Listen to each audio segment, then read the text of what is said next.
Live from Death Ray Studios in the sunny West Valley of Phoenix, it's Late Night with the Davey.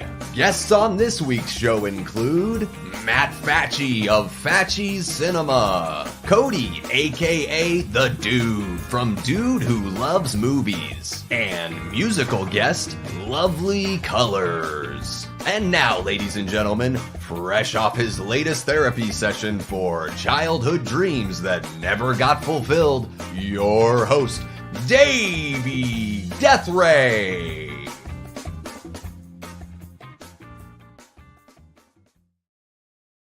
Welcome back to the channel, everyone. Davey Death Ray here, and welcome to the very first episode of Late Night with the Davey. How y'all doing tonight, everyone? You know, I've been talking about this show for a couple weeks and just saw that there was a void in our community here for a late night show, smack dab right in the middle of the week. So I thought, why not do an old school late night talk show format, bring on some content creators, bring on people that are in the creative field, whether it's, writing, drawing, playing music, filmmakers, all that kind of stuff. So really looking forward to showcasing some of that for you guys here on the show. And yeah, it's going to be weekly, so this one should be fun. Hopefully it ages better or has a better second week, than Abigail had just about a month ago or so. However, I did see, there was a big stir with Abigail about how everyone knew Abigail's a vampire because of the trailer. But I saw that President Biden had recently seen Abigail. He hadn't seen the trailer, but he said, oh, I've sniffed enough kids to know that bitch is a vampire right there. And, consequently, on the other side of the coin, Trump went to go see a screening of Late Night with the Devil because he thought it was a fake news documentary about him. Turns out he was wrong about that. So took care of our little political side of the monologue there with a couple kind of jokes. We'll see if the monologue really develops here. It's kind of tough to do without a live audience, but I want to jump into the chat and see who is hanging out there. All right, let's see. All right, we got Eli Cortez. What's up, everyone? Awesome lineup of guests. I agree. Thank you so much. CODY is in the chat here. Dude Who Loves Movies says, what's up, everyone? Don't forget to roundhouse kick that like button. Absolutely, CODY. You have to roundhouse kick it. And I'm guessing you brought Eli here. So awesome to see you, Eli.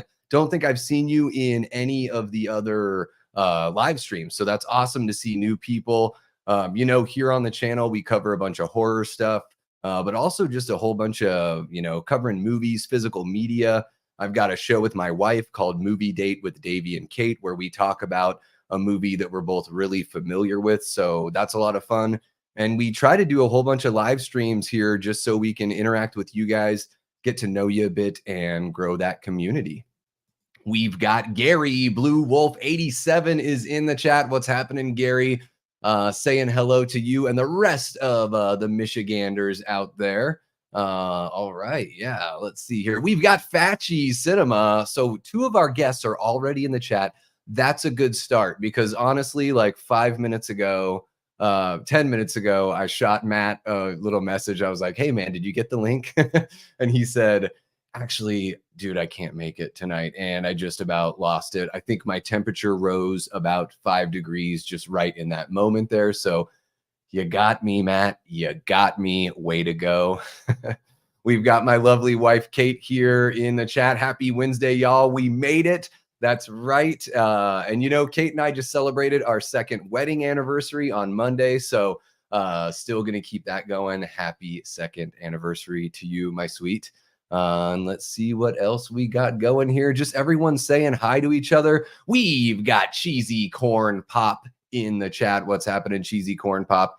And of course, we've got our guy, Tyler Adams, always dependable. And you know what? The great thing about having Tyler in the chat is he'll let you know when your mic is muted, because I had a little run of that for a bit on the channel. So appreciate you looking out, Tyler. And yeah, you guys are popping off.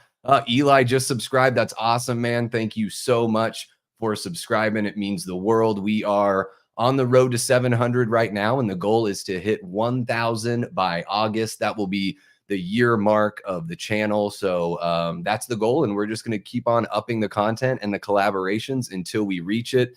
You know, really, it's all about connecting with you guys, connecting with those other content creators, lifting each other up. That's why we're here, and you are the guys that fuel me here in the chat. So let's see here. Oh, cool. Gary subscribed to Dude Who Loves Movies. That's awesome to see the love getting spread around. We got Foz Rotten, my guy out in West Virginia. Is this the show where you're going to summon a demon for Sweeps Week? Probably, Foz. We might wait until, you know, October to really start pushing those buttons, but clearly, guys, it's no secret. I was inspired by, you know, the title of Late Night with the Devil. Really love the font too, so I just ripped that straight off. The font is called Macbeth. I just thought it was like the Godfather font. That's what it looks like to me. Or even like the Fletch font. Kate and I just rewatched Fletch the other night because we can't get enough of that movie. But yeah, totally inspired by Late Night with the Devil. Kate and I were driving home one night and it just hit me, the title. So I was like, let's get this thing going. Late Night with the Davey. Sing it to the tune of Running with the Devil, and you can't go wrong. Shout, shout, shout at the Davey with Foz Rotten. Hell yeah. And let's see what else we got going on here. FACCI says Mel is fantastic. Is Mel in the chat? Did I miss her? I don't think I did, but maybe you guys are just chatting. Oh yeah, there it is. Blue Wolf had mentioned killer podcast. Yeah. That whole like Rad Pack crew, really awesome aesthetic, really energetic group. And I love what they cover because, you know, you get all that nostalgia, but it's not just nostalgia for nostalgia's sake. They are actually, you know, able to show you great items of physical media. So I love when people come at you with, you know, passion about what they're covering, but also just like the knowledge too. So it's really cool. It kind of puts you, I say it all the time on the channel. It feels like you're hanging out with somebody, like you brought them over after school and you're going to show them all your cool shit. And then maybe the next day you go to their place, they show you all their cool shit. Just reminds me of those good old days. And, you know, as you get older, kind of tough to have a whole bunch of friends that are always coming over, especially, you know, we all live all over the country here. So, so yeah, YouTube is that spot that allows us to come together, get to know each other, make friends, and realize that we're not alone. There are plenty of nerds out there just like us. The Davey made me do it. That's cute, Tyler. I like that. Hey, and Tyler, we'll have to have you on. I would love to show off what you do. Tyler is a visual artist that works with, you know, visual effects, but also I think it goes even more beyond that. So really want to kind of pick Tyler's brain, have him show off some of the things he's done professionally, and then some of what he works on for fun, or, you know, that he's hoping to turn into something that becomes part of his professional life. So that's really exciting stuff here. We've got Bud and Blaster in the chat. What's happening? Great to see you in there. I was just thinking about you guys because I'm booking the 4th show. So I'm like, I got to reach out. That will be, honestly, folks, I think that'll be the biggest challenge with the show is, you know, luckily it's just once a week. I can't imagine how, you know, obviously late night talk shows that run Monday through Friday have giant staffs that do all of this stuff. You know, but just as I was getting ready for the show, I was like, how did Conan do it for all those years? Just like the mental preparation, memorizing the jokes, writing the jokes, all that kind of stuff. But yeah, I think the biggest challenge here with this show is just going to be finding people to book. But I think it's well worth it to be able to share with everyone out there. And, you know, honestly, just be able to give a new audience a shot at seeing what some people are doing out there. So really excited to show it off. Foz likes my jacket. Thank you, Foz. I wore this. This was my suit jacket for when Kate and I got married. So got it through the dry cleaning and it's looking pretty snazzy. I figured you can't host a late night talk show without having a jacket on. So, you know, let's see. Summer is coming here for the Phoenix area. It's already I think it hit 100 yesterday and it's about 95 today. So we'll see how long I can wear the jacket. Might have to pop it off. A little something for the ladies as the show goes on. We got Blu-ray Addict in the chat. What's happening, Blu-ray? Great to see you. And Antonis, what's happening in Antonis? Yeah, you guys are great. Holy cow, 11 people here chit-chatting and hanging out. And this is the perfect time to get going on our first guest. We are right about that time. Got to get this quick comment in from Gary. Gotta look good in your debut, right? Absolutely, Gary. And this is the only suit jacket that I have anymore. I had a few in my past that I've gotten rid of. So, if you guys want to help me out and get me some more suit jackets, you can check link in the description below for a Patreon. I just started that. So a handful of dollars every month gets you a whole bunch of exclusive content, some behind the scenes stuff, the ability to make requests, all that kind of cool shit. That's all I'm going to say about it. You can check it out if you'd like, but let's get on with the rest of the show. I am just going to wet my whistle before we bring this this first guest on, the very first guest of Late Night with the Davey. Really appreciate FACCI for staying up late. He's out there in Pennsylvania, so it's a late nighter for him. Maybe not. Maybe he stays up till midnight every night. How would I know? And we got Robert the Wolfman popping in to say what's up. How's it going, Robert? Great to see you in the chat. So yeah, folks, our first guest is Matt FACCI from FACCI Cinema. Now, if you've checked out his channel, or even if you haven't, you know that Matt covers a whole bunch of horror content. So, not only movie reviews and some movie news, but also one thing I've noticed that's really big about his channel is a whole bunch of watch-alongs that are collaborations. So he brings on YouTubers from all over the place. Usually there's a theme with his watch-alongs, which is really fun because then every week you're going to just be able to kind of follow up. It's somewhat episodic. He just wrapped up with the Texas Chainsaw Massacre franchise, and he's just about to pop into a whole bunch of summer movies. So really excited to get this one going for you guys. Please give a warm welcome to Mr. Matt FACCI. What's happening, Matt? Davey, first and foremost, congratulations on the debut episode of tonight's show. It is a great idea you had, and I can't thank you enough for me, of all people, being the first guest on the debut episode. Can't thank you enough for even thinking of me, so thank you for that. And also, congratulations on your second year wedding anniversary as well, my friend. Congratulations, buddy. That's awesome. Thank you, man. Appreciate you. Yep. And I thought it was kind of fitting that I ask you first because, I think the very first appearance that I did, like outside of my channel or any kind of interview, was on your channel. So you had reached out.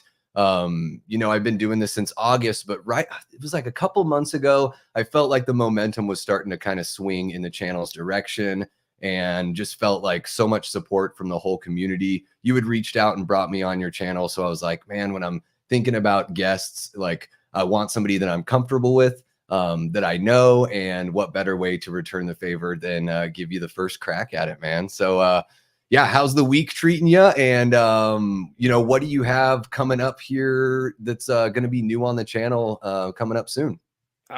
Week's been good. Last night did you were there in the chat, Halloween Kills watch along. It seemed like we talked a lot of trash on the movie. It did.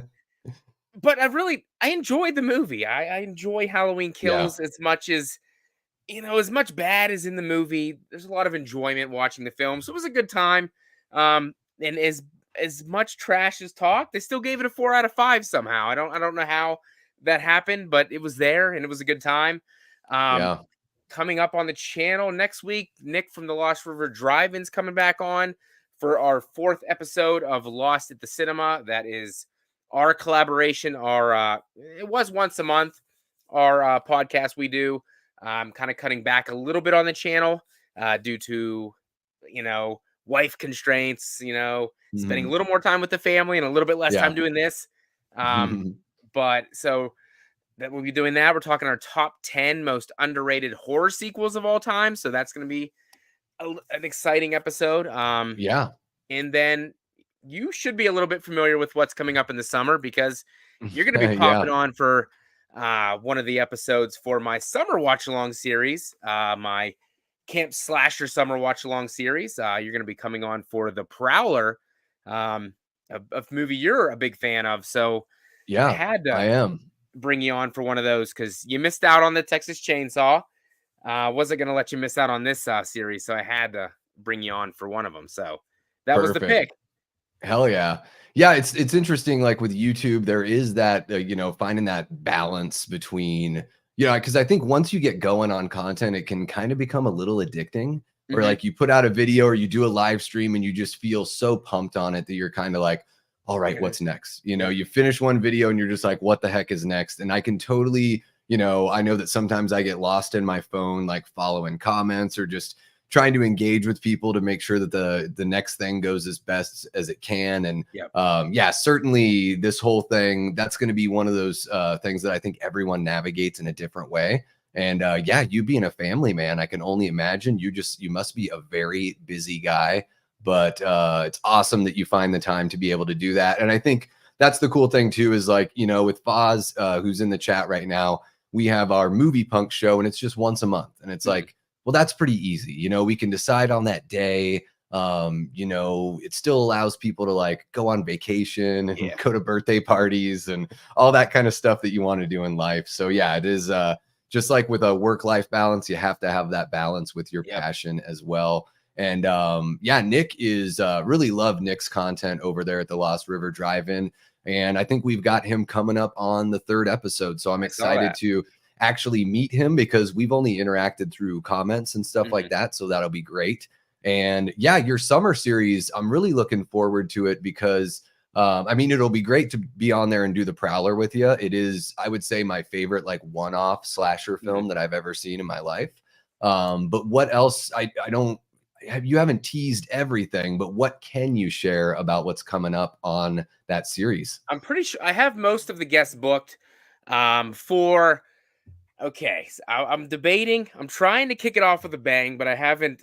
I haven't. I got the guest booked, but I haven't determined when he's coming on. I got Cody Leach coming on again. We're going to be doing Sleepaway Camp. I wanted to kick the series off with him, obviously being the Hmm. big gun of the watch Oh along yeah. series. Um, it'll be his third time on the channel, but I'm still working on that. No matter what, he'll be back on for the series. Just don't know Mhm. when. I got. I'm watching Tourist Trap. I've only ever seen that movie once.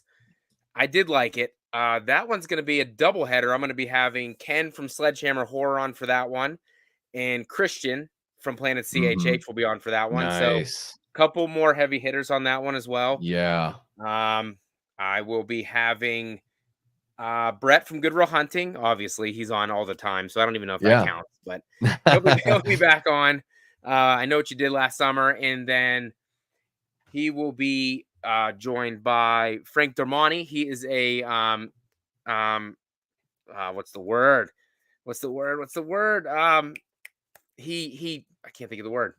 Can't think of the word. Define it for me and I'll name the word. We'll Why do can't I like think of a the word? reverse. He Just tell makes me the definition. It's so dumb. He makes music. I can't think of the word. He's a musician. It's not that. Um He's an audio engineer, God, I can't think of the word. plays guitar. No. Oh, this is like $10,000 pyramid or I something know, we're I can't losing. think of the word. It's really terrible. Composer, Yes, composer. yes, Yes. yes. Okay. There He's we a go. composer. Um, We did it. We did it, I don't Matt. know why I couldn't think of that. I just freaking posted it the other day, but I couldn't think of it. Yeah, he's You gonna know, be it joining me happens for that on as live well. streams. I forget words all the time on live streams. I have not hit one bit of weed today. I wait until after the show, right? I got to be in my right mind. But I swear it's like jumping on a live stream gives you like weed brain fog where you're just like, what's that actor's name that I talk about all the time? And now I can't think of it, you know? If it's my channel, I don't care. I'll act like a total idiot. But on someone else's channel, then I feel really dumb, and then I'm like, oh, it's Oh, embarrassing. you're fine. No, it But was good. yeah, We made an entertaining moment out of hell it. yeah. So yeah, he's coming on. I don't know if a lot of people are familiar with him. He worked on my friend James Grimm. He produced the music for My Special Boy, the Friday the Mm, 13th fan film, and a couple other films he's done. And he reached out to me and he's like, dude, I want to be on your channel. And I was like, okay. And he loves I Know What You Did Last Summer. So I felt that was a great nice. opportunity to bring on some new blood that I've never had on the channel before and Absolutely. fresh Yeah. face. So That's a new one going to be on the channel. I'm going to be watching X. That's going to be Nick from the Lost River Drive-In again. He'll be back on for that. Yeah, and then I still got to find somebody for The Burning. So that's the last one that I have All to book. right. I thought I thought The Burning was like a beloved classic, but Yeah. nobody's jumping at the bit to Huh. come and watch Interesting. that one. And I've only seen this is funny. Like I bought that movie a year ago because I had never seen it. Everyone told me it was, all I heard was that it was an absolute classic. I think I saw Darren and Frank over at the Slaughtered Lamb movie podcast covered it, and I'm like, okay, I just gotta watch this thing just to see what it's all about, right? So purchased it, watched it with Kate, and I was sort of lukewarm on it. Like I didn't dislike it, but I definitely, when you see Harvey Weinstein's name in the story credits, and then you see the way that like half of the guys behave in the movie, you're like, Yeah, you get it. oh, he was sort of like exercising some of his own little issues here with these characters. But yeah, I mean, Cropsey as a slasher, I mean, that's a really good one-off slasher. Yeah. That's one of those that like they could totally bring back The Burning and make a franchise out of it. It's kind of wild that it didn't turn into a franchise, especially with Savini effects and that. I mean, the raft scene is just friggin' nuts. And Jason Alexander, we got George from Seinfeld in the film, and a whole bunch of other actors that you recognize that you've seen throughout the years. But so many of these greats started out in these slasher films. Yeah, I'm kind of shocked that you haven't been able to find someone for that one as well, just because I see the same thing that you're seeing, where people are just totally in love with this film. Keep on digging. You're bound to find someone. Absolutely. Yeah. And Kills, it's funny when you guys are watching Kills, I've got that weird thing with Kills where I'm like, there's only that bit, just all the Tivoli stuff that if they just took it out of the film, it would make the movie move so much smoother and seem less like jittery. I feel like I think I've said this before elsewhere, where it's like the kind of tragedy that surrounds Tivoli and everything. That's like the kind of stuff like I want to see, Michael killing people is like the kind of tragedy I'm into in a Halloween movie. But seeing a mental patient like jump out of a window, I'm just like, man, this is like making me sad on a totally different level. But yeah, evil's got to die tonight. So what can you do? And Tommy, the whole, like I had mentioned in the chat last night, like Tommy says everything everything he says again, right? He's got like that, keep your like eyes up, and then he's like eyes open. And then he's like night. It's just this whole like what's going on with Tommy in Halloween Kills. But I get why people gave it a 4 out of 5, because it might be the best Michael out of all of them. I mean, doesn't push it too far to like Jason Voorhees territory, but probably the most brutal, like a more realistic Michael has been. I mean, say what you want about the Rob Zombie films, I felt like maybe they were a little over the top, having Michael be 6'8". when he breaks through that oak door to get Annie in the remake, I'm just like, oh my gosh, how can you even be scared of this guy? This guy is just like, you might as well just give yourself up to him right now.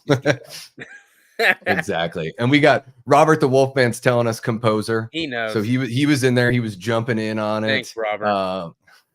Absolutely, Robert's there, and we'll have to have Robert on the show too as well. Robert, you'll have to come on and show off some of your amazing prop work and everything that you do with the horror show channel. Absolutely, man.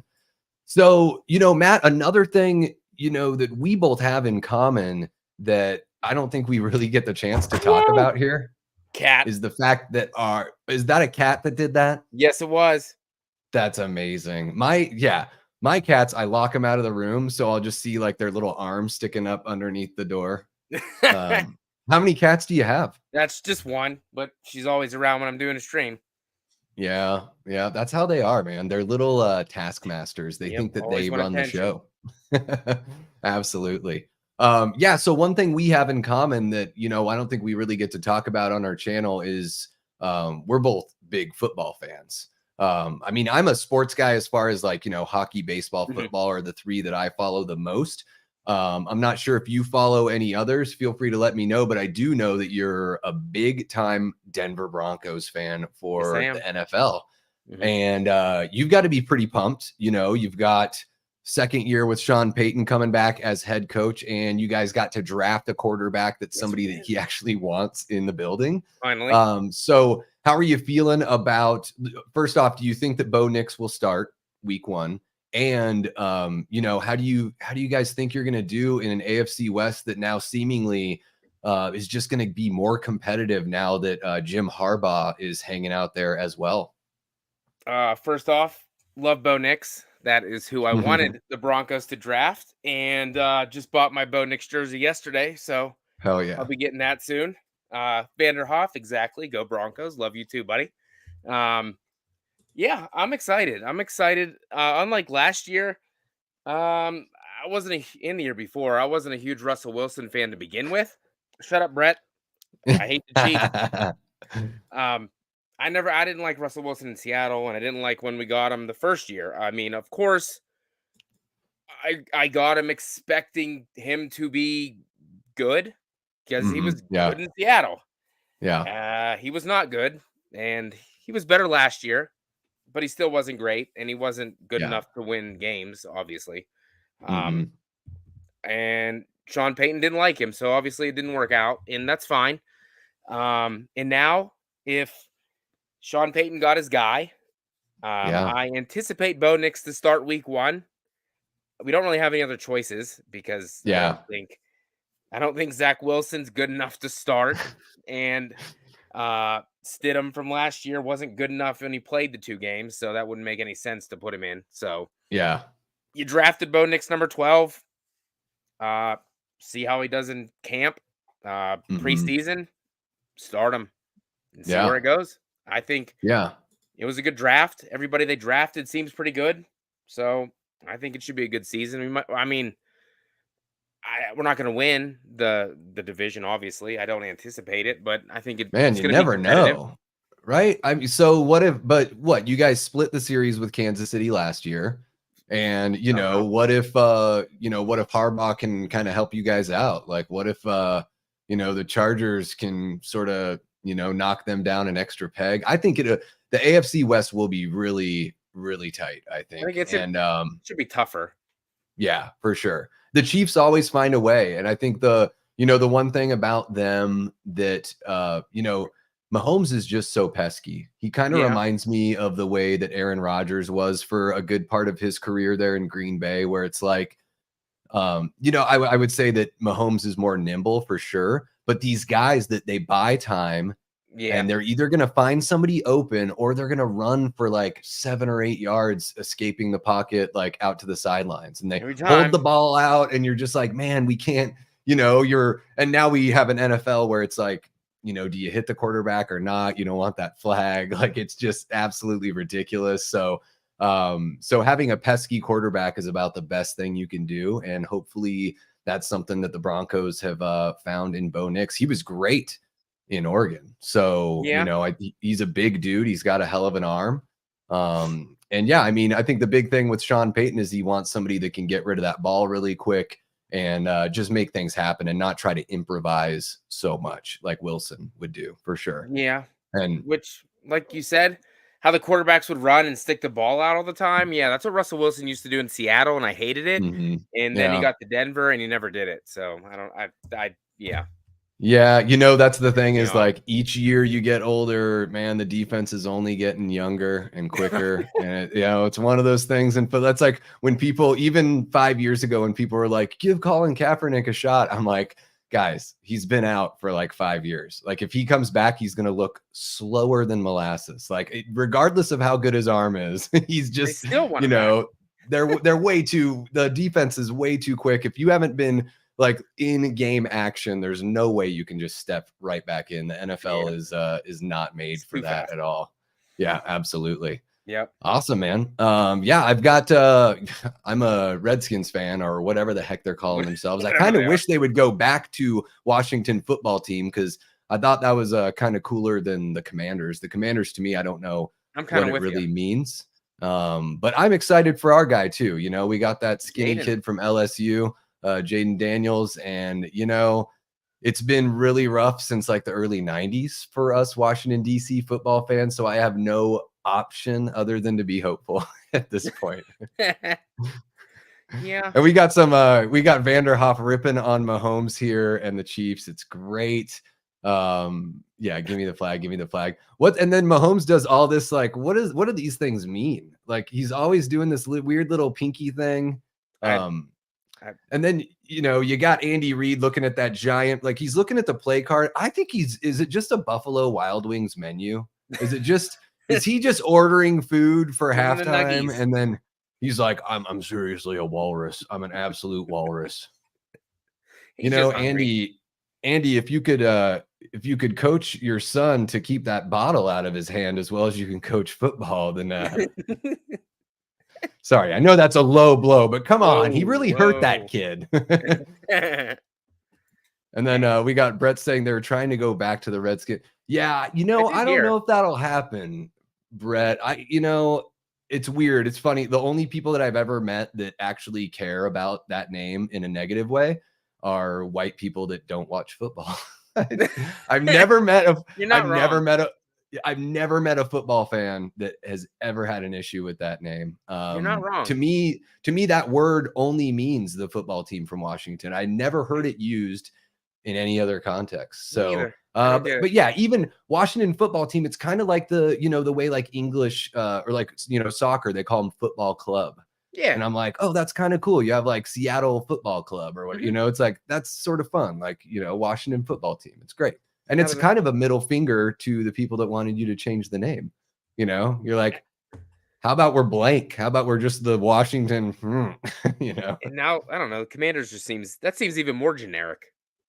Yeah, it's funny because it's like, I think they're going for a military thing because it's Washington. Yeah. But at the same time, it's sort of like, well, it just sounds like you're saying, it does sound so generic. Like the Generals would be even better. And then you can do like a camouflage uniform for like the Military Appreciation Week. I even think like Warriors, and then it's alliterative. So it's Washington Warriors, and you can keep the spear and the feather. Yeah. Right. And you just call them the Warriors. Like, it would be great, and you get to keep your W and all that stuff. Yeah. And my wife, Kate, is super pumped because the Lions are coming here to play the Cardinals on her actual birthday. So now I'm going to have to, she grew up in Detroit, so she's a big time Lions fan. And we're going to have to put away some pennies for that one. Yeah, they're looking pretty good. Let's see here. We got more Mahomes talk. I knew this was going to happen. No. At least they're not talking about that one singer chick, whatever her name is. Yeah, we're not going to do that, are we? Oh, so Matt, out of all the horror that's come out this year, I think we've been kind of, spoiled in a really cool way as horror fans, because it seems like there's been, so many different flavors, right? Like we've gotten, I know that you were relatively lukewarm on Late Night with the Devil, but you really enjoyed Abigail. Yes. I know there's Infested is out there, and then we've got good. Man, I mean, Maxine and Alien Romulus looks like it's going to be like horror leaning at least. And In a Violent Nature is coming out this month. Are there any of these films that you're making sure that you're there like on opening weekend checking out, to dive into? This weekend is The Strangers Chapter 1. I wanted to be there this weekend, but it's my son's birthday weekend, so I probably won't be able to be there this weekend. If I can, I'd like to sneak away Sunday and go see it. I mean, I'm kind of nervous because I kind of think it's just going to be a generic version of the original one, unfortunately, but I still want to see it anyway. In a Violent Nature, I want to see it, but I shouldn't have listened to reviews, but I listened to Cody Leach's review and it kind of made me not want to see it as much. Yeah, I listened to a tiny bit and I was like, I have to bail, because I try to do the same thing where I'm like, I don't want it to affect my opinion if I happen to review it, and I don't want it to affect my opinion going into the movie. I mean, he didn't spoil it or anything, but it just made me it made me kind of be like, that kind of hurt it a little bit, unfortunately. Yeah. Well, and to me, it's sort of like, it looks so much like, I mean, it's like Friday the 13th, right? Yeah. I mean, like, to me, it's just sort of like, oh, because we have this void. And that's something that you actually covered this last weekend, is everything that's going on with Friday the 13th, it seems, I mean, not only are the rights a problem when it comes to the amazing video game that's been put together for it that got, another cease and desist, but also like, we're having a tough time getting a movie made, and then all the turmoil with A24 and the Crystal Lake TV show. So yeah, to me, it sort of seems like In a Violent Nature is like, hey, why wait? Check out our movie. It's basically that with a little bit of a different twist going on. But yeah, so Strangers volume or chapter 1, right? It's not volume, it's chapter. So are they doing are the 3 movies just like are they going to be collectively a remake of the first movie and just more fleshed out? I'm so confused. I'm not sure if it's a remake, a requel, a sequel.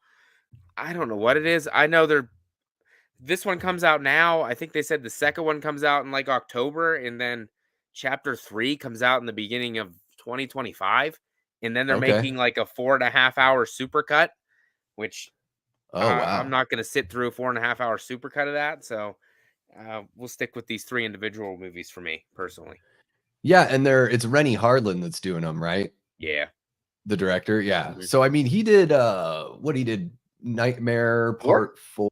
Is that him, right? And he did Cliffhanger, I think, as well. I'm a Dream Master guy, so maybe. I think Part 4, when I just did my ranking of the series, Part 4 climbed up for me. I was like, actually, like I really like this one. I really like Alice as a character. I'm just such a big fan for when somebody suits up in a horror movie to exactly, I eat that shit up. Ash from Evil Dead and Army of Darkness and all that. They got the whole scene, and I don't know what it is. It's just so great. Yeah, there's even a scene in Night of the Demons 2 that reminded me of that, when the nun is like looking through a drawer that has like a whole bunch of yardsticks, and she's gonna like pick her perfect yardstick. I'm like, oh my god, this is so cheesy but so great, right? So yeah, we got some people chiming in here. Raymond says Abigail's my favorite horror movie so far. I had a pretty okay time with it. I didn't completely I wasn't head over heels, but I did enjoy it for sure. Yeah, it was. I wonder if vampire movies are just a kind of a different animal for me, but it sort of reminded me of, I don't know if you got these vibes like House on Haunted Hill from like 1999 kind of vibe, where you have like a group of people stuck in a house. They all have like unique but different, or unique personalities. They're kind of giving each other shit, so there's like a comedic edge to it to sort of break the tension, which Abigail certainly has a whole bunch of. I think the comedy worked really well there. The thing that didn't work so much is like every time they tried to get serious again with Melissa Barrera's backstory, I was sort of like, I kind of like the fun comedic stuff. Like I want a little bit more of that from Dusk Till Dawn going here. Blu-ray Addict says he heard that In a Violent Nature is slow and art house. Yeah, it definitely. I mean, anytime you're doing that perspective thing, art house, it definitely screams art house for sure. Surprised Matt hasn't said Terrifier 3 yet. Are you not a big Terrifier fan? I like the first one more than the second one, surprisingly. Oh yeah, I am one of those. I haven't seen any of them. That's what I heard. It's 2.5 hours. 2.5 hours. I'm not a fan of that long of a movie, personally. I mean, I own 2 copies of it because I'm an idiot, but they were steel books, and I'm a sucker for that, so I bought 2 of them, different ones. But it's fine. I'm not like crazy over the moon about Terrifier movies, but they're fine. Yeah, I do think 2.5 that's pushing it pretty far for a slasher. Now it's like, Dawn of the Dead, the original Dawn of the Dead is pretty long. It's like 2+, but it's a bit more like, when you're watching a Romero zombie movie, it's like the think piece, is sort of like a part of what he does, right? But yeah, for more of like a slasher splatter film, that is a very long runtime. I still need to watch those. Cecil from the Horror Show channel let me borrow his copies. I've not watched them yet because I watched All Hallows Eve and I felt so dirty watching that bit with Art the Clown. And I was just like, I don't understand he just pops up everywhere. So he like can teleport and all sorts. Like I was just like, I don't really understand what's going on with Art.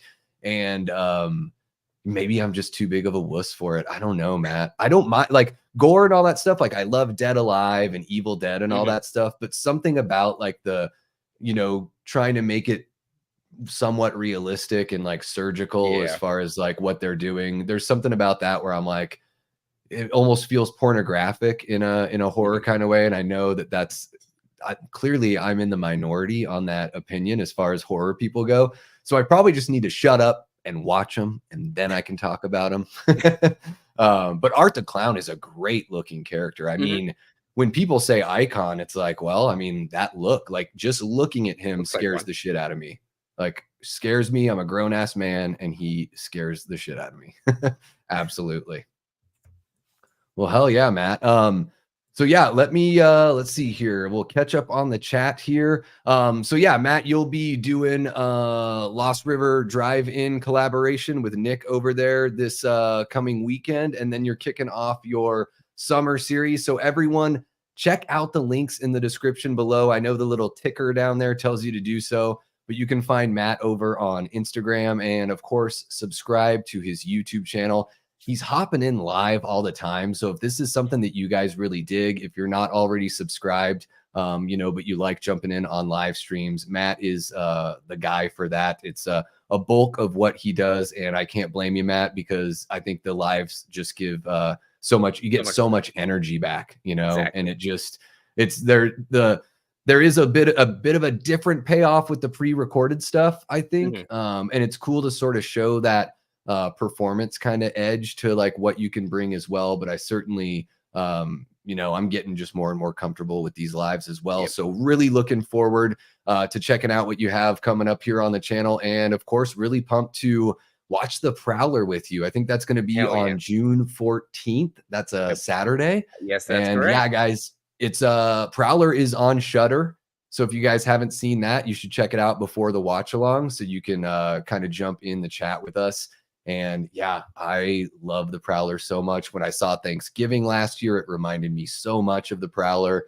One of the reasons why I really loved that film as well. So thank you so much for popping on the show tonight, Matt. Really appreciate you being the first guest here. Best Thank of you. luck to your Broncos. Thanks, And buddy. yeah, hope your son has a great birthday and you're able to sneak out and go watch that Strangers I film. hope so, buddy. Thanks for letting me be the first guest, buddy. I really appreciate it, man. It means a lot. Absolutely, Matt. Thank you so much again, and have a great rest of your night. You too, buddy. Thanks. Take care. All right, everyone. Yeah, we're working out the kinks here. I just got StreamYard on Friday, everyone, and just kind of getting used to everything still. So I know we're kind of falling behind in the chat because I want to make sure that the interview is entertaining. But let's spend a few minutes here just kind of catching up with you guys before we jump in with our next guest. So we got Foz is mentioning here the new Strangers reminds me of when they made a Cabin Fever remake. Yeah, because it felt like that Cabin Fever remake. I know it was like, it might have been like 12 or so years after, but to me, it felt like it just happened. Because Cabin Fever was so like, relatively new. It would be, sort of like remaking. Oh, I guess it's tough to say. Like it would be, it wouldn't be like anything really, and it is odd that with the Strangers that it's not like a brand new reimagining. You figure they would kind of just go like, let's just put a whole different situation here and not really try to remake that original story. But yeah, really, really soon after the original for sure. And yeah, I just want to say what's up to a few more people that popped in here. Ashton Luck is in the chat. Welcome, Ashton. And of course, we've got Mud Nelson. Gavin is in the chat. Great to see you. I think I said hi to Vanderhoff there. We've got Raymond Malaber. I know we were sharing some of your chats there, Raymond. So yeah, let's check out who else is here and what is going on. There we go. Foz is throwing out some Night of the Demons love. Vanderhoff's going to wait to watch Abigail for free. I think it's worth paying, like, if you can rent it for, $8 and, I think that's worth it. It's less than a theater price. And, when I saw it in the theater, it was at a pre-screening. The crowd was having an amazing time. I felt like kind of a jerk because I wasn't having as much fun as everyone else, but Clearly, you know, as somebody like, you know, when you think about movies and you try to, you know, be, you know, a well-informed audience member, I always think about that too. I'm like, well, this is how I felt about it, but a bulk of people really enjoyed it. So I got to be fair and talk about that as well. And again, for me, it's like a 3 out of 5. So by no means do I think it's a bad movie. But I was hoping it was going to completely knock my socks off because the trailer made the movie look like so much fun. Honestly, guys, I think if that movie were like 10 or 12 minutes shorter and just leaned into the fun side, I would have liked it so much more. I have no problem with knowing that Abigail's a vampire. I am A-okay with that. I just wanted the film to kind of get going a bit quicker for sure. Gavin says, I don't mind a slow art house movie if it's good, like Mandy. Yeah, you know, I think that's the thing is it just has to earn it. So it's case by case basis. And, you know, time will tell on In a Violent Nature. I'm certainly interested in checking it out. It is a cool concept. But again, I guess I can see how that concept could sort of wear thin after a little bit of time. Absolutely. Gary hasn't seen any of the Terrifiers yet either. Yep, I'm right there with you. Davey, got to watch them both. Sienna from the second one is a fantastic final girl. I know. I just need to buck up and put on my big boy pants, Brett, and just watch them. Blue Wolf says, Megan, John Carver, Art the Clown, Next Generation Slashers. Yeah, I have to see Megan too. I've not seen that one yet either. See here, I'm just burping alive on the air. No big deal. Gavin says, if you're not subbed to Matt, you're not living right. Absolutely, Gavin. That is completely 100% true. You got to go check out FACCI. Really fun content over there. Tyler says he'll do his homework on The Prowler. That's the way to go, man. The Prowler, I'm not trying to overhype anything. I just didn't know what to expect the first time I watched it. Joseph Zito directed it. He also directed Friday the 13th, the final chapter, and Tom Savini does effects. So I thought, hey, this could be pretty good. And I was very surprised. It's a good old-fashioned slasher whodunit. Came out the same year as My Bloody Valentine, and they definitely have some similar threads there. And we've got Allie Girl in the chat. What's happening, Allie Girl? Great to see you, miss. And don't want to miss Medley Man back. I think this is the second time I've seen you in here, Medley Man. So welcome back. And Ryan Olashow. Is it Olashow? I need to figure out. Braden said it earlier on his stream, and I was like, I'm going to remember how to pronounce Ryan's last name. But then you get in the live stream, and it all leaves. All right, guys, we are primed and ready to bring on our second guest this evening. We've got another content creator here on YouTube. This guy covers, you know, nostalgia, horror, you know, physical media, always has a really cool poster behind him on his channel. I just was catching up on some of his videos over the last couple weeks after asking him to appear as a guest on the show. And he put together a really cool Halloween H45 convention video. I was at that convention, and it's really funny now to find out that how many other YouTubers I just completely missed. It was right at the beginning of that journey, and I was, you know, you kind of get tunnel vision sometimes when you're at those conventions. You know, there's celebrities all over. You want to make sure you can, like, you know, rub shoulders with everyone that you do know going into it. So, you know, me and this next guest, Cody, aka the Dude from Dude Who Loves Movies, are gonna have to get our hang on at H50. So, guys, with no further ado, let's go ahead and bring in Cody, the Dude from Dude Who Loves Movies. What's happening, Cody? How are you doing, man? I'm doing good. Thanks for having me, buddy. Oh, and see, look, you know, you're welcome, by the way, but right away, you proved me right with the awesome poster. Now, do you have, is it a frame that you could just have a whole bunch of posters you just slide in and out of? Yeah, so I have like one frame, 50 posters. So I have them all, I just switch them out whenever I'm doing something. And I try to keep them, you know, kind of, you know, along the same lines of what I'm doing, you know. For sure, yeah. Yeah. Hell yeah. And you've got a great 10 Things I Hate About You shirt on. Oh, You're yeah, just buddy. winning our hearts over here. Yeah, man, really appreciate seeing you pop up in the chat for some of our streams. You know, We're still up and coming over here. You just passed a pretty awesome milestone, right? You just hit 1,000 subs, what, a couple weeks ago, right? A couple weeks ago. Yeah. I was filming a Hell video yeah. when I saw it. I was like, dang, man, that's awesome. Hit 1K. Yeah. Now, That do was you do fun. the thing where you wait until you have at least like 5 or 6 over, just so Yes. you don't lose a couple bots? So no, it was funny because when I hit 500, for some reason, I find out what I hit when somebody announces it. So like I didn't Oh, know nice. I didn't know I hit 1,000 until someone announced it. I didn't know I hit 500 until someone announced it. So when someone hit 500, or when I hit 500, someone announced it, and I was like, oh cool. And it was like 506, and then like I went to bed, woke up the next day, I was at like 498. I was like, what the hell? Oh no. I think it was people was like, oh, he's not getting there before me, or so, either that or else Yeah. it's just, you just I don't always know. wonder what that is. Like, is it bots that just like sub to you? Or did somebody find something on my channel where they're like, oh, this guy? Or like, or I don't know. What is it? Tell me in the chat. If you've subbed to me and unsubbed, tell me. Well, and that's the thing. Like, one reason for someone to hate you is another reason for somebody to love you. So, I could have said, like, I did a Barbie review, and man, I did a Barbie review, and I did the Taylor Swift review, and man, there were some people who did not like that. But yeah, I gotta stay true to myself. I do. Yes. 90% of my stuff is, like, I hate saying this, but like guy oriented, and plus my channel is called Dude Who Loves Movies, so people think I'm over here duding it up. But I love movies like 10 Things I Hate About You. I went and saw the Taylor Swift movie, and it was like some crazy experience, and I didn't plan on doing a video for it.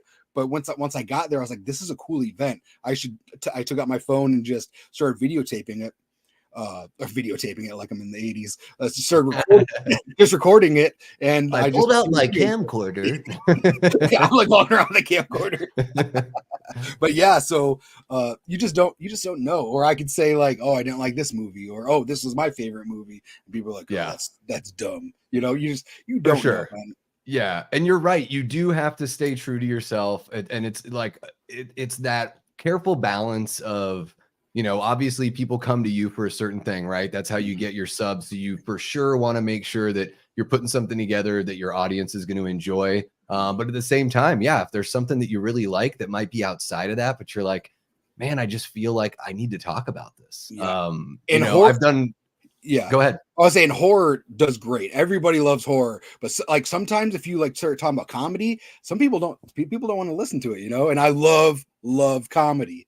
Yes, me too. And that's one of the things that we're going to cover here. But yeah, first off, so people can find your channel and your Instagram here in the description below. I'm just going to keep on harping on that, everyone. So if you don't already follow, you're going to want to get in. You're going to want to be part of that 2,000 that Cody's going to reach here shortly, I would imagine, because man, the way YouTube goes is they reward you when you hit those milestones. And certainly I think somebody like yourself that does, you cover what you want, you're going to be able to grab people from all over. So yeah, I did a couple like song reactions. There's a controversial musician that I really love. His name is Tom McDonald. He is kind of like, he's a hip hop guy, and hip hop isn't really my thing. But he's sort of like, he's right in the middle politically. So he kind of goes at both angles. And I think a lot of people just really, they only see one part of it.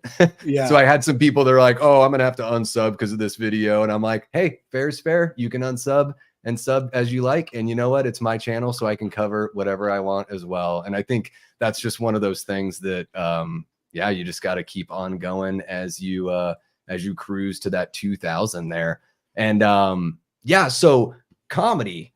Now, you popped into a movie date with Davey and Kate while we were covering, what did we do last? Was 10 Things I Hate About You, right? And then we did, was that the last one we did? I'm so like kind of like in this weird loop.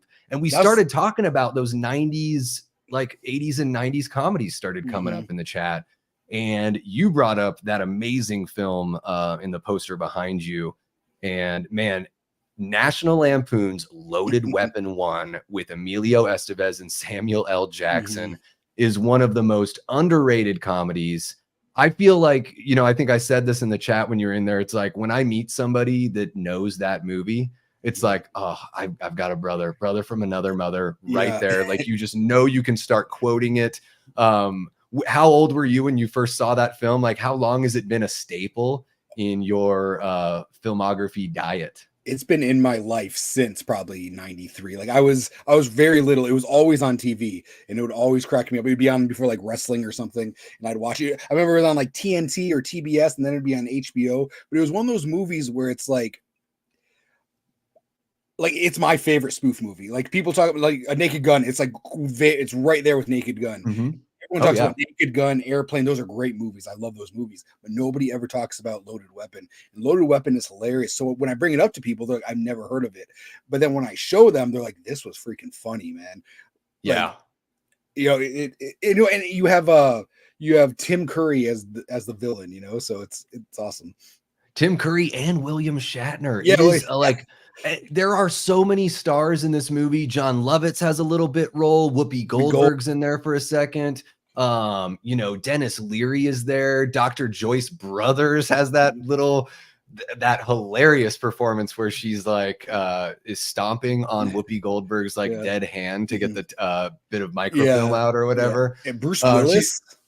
Bruce Willis, yes, a total Die Hard thing. It's the great. movie is it is like a Naked Gun or Airplane. It's the really and kind of like something that's sort of unassuming because National Lampoon, most people think of like the Chevy Chase vacation movies. They've done a couple others like that are okay. Like I thought Senior Trip was pretty fun when I was a kid. I don't know if you've seen National Lampoon Senior Trip. That was like Jeremy Renner's very first starring role. He must I've seen have Dorm been, Days. See, that's one I've never. I saw it at the video store, but I've never watched it. Yeah, it's not. It's one of those ones because like National Lampoons at that time was just renting out their name, National Lampoons, so anybody could. Sure. So like I could have, you know, right? I don't know if they still do it, but I could like go rent out or you get the rights for it for like the stream and be like National Lampoons presents Dude Loves Movies live on Saturday night, you know. And it seemed like something like Dorm Days was like, okay, American Pie was a hit, so they're just trying to do like a gross out teen comedy to just kind of fall in line with that. But you know, Loaded Weapon 1, obviously it's a Lethal Weapon, you know, parody for the most part, but it crosses over to like Silence of the Lambs, of course, Die Hard. You've got, I mean, anytime you have Shatner in there, I don't know what I feel like him in comedy works so well because it's like the offbeat nature of his delivery are some of the funniest lines in the whole entire film. And this movie even, I mean, geez, they've got like a cameo. They use footage from the Teenage Mutant Ninja Turtles movie. Oh, yeah. When he's going through the sewer. Yeah. So really ridiculous stuff like that. If you like absurd comedy, like it doesn't really get much better than National Lampoon's Loaded Weapon. Yeah, I'm right there with you. I put it up with, you know, Airplane, Naked Gun, that first Hot Shots movie. I don't know if you're a Hot Shots fan at all, but I'm more really of a fan of Hot one. Shots 2. Hot Shots 2 Hot is my Shots favorite. Part Dude, because I'm good. I'm a huge Stallone fan, so I'm a huge Rambo fan. So that was just, you know. Yeah, that scene where he's like blowing everyone away and it has like the kill counter in the corner. And it's like bloodier than more kills than RoboCop, more kills than like Rambo, bloodiest movie ever. Man, and like whenever I see like sprinkles for like ice cream or something, I think of that scene where he's dipping his fist in like the sprinkles to fight. Like the other guy's putting his hands in like glass. He's putting his hand in the sprinkles. Because that's like, is that Bloodsport? Is that what movie that is? Or is it Kickboxer where they like literally they wrap themselves, they dip in the glue and dip in the glass and all that? I think it's Bloodsport. I get those two confused actually. Because funny enough, because I'm a big Jean-Claude Van Damme fan, but when it comes to like Kickboxer, I was a fan of the sequels because in the sequels, Van Damme's not in it, but it starred Cody from Step by Step. I don't know if you've ever seen that show. Yeah.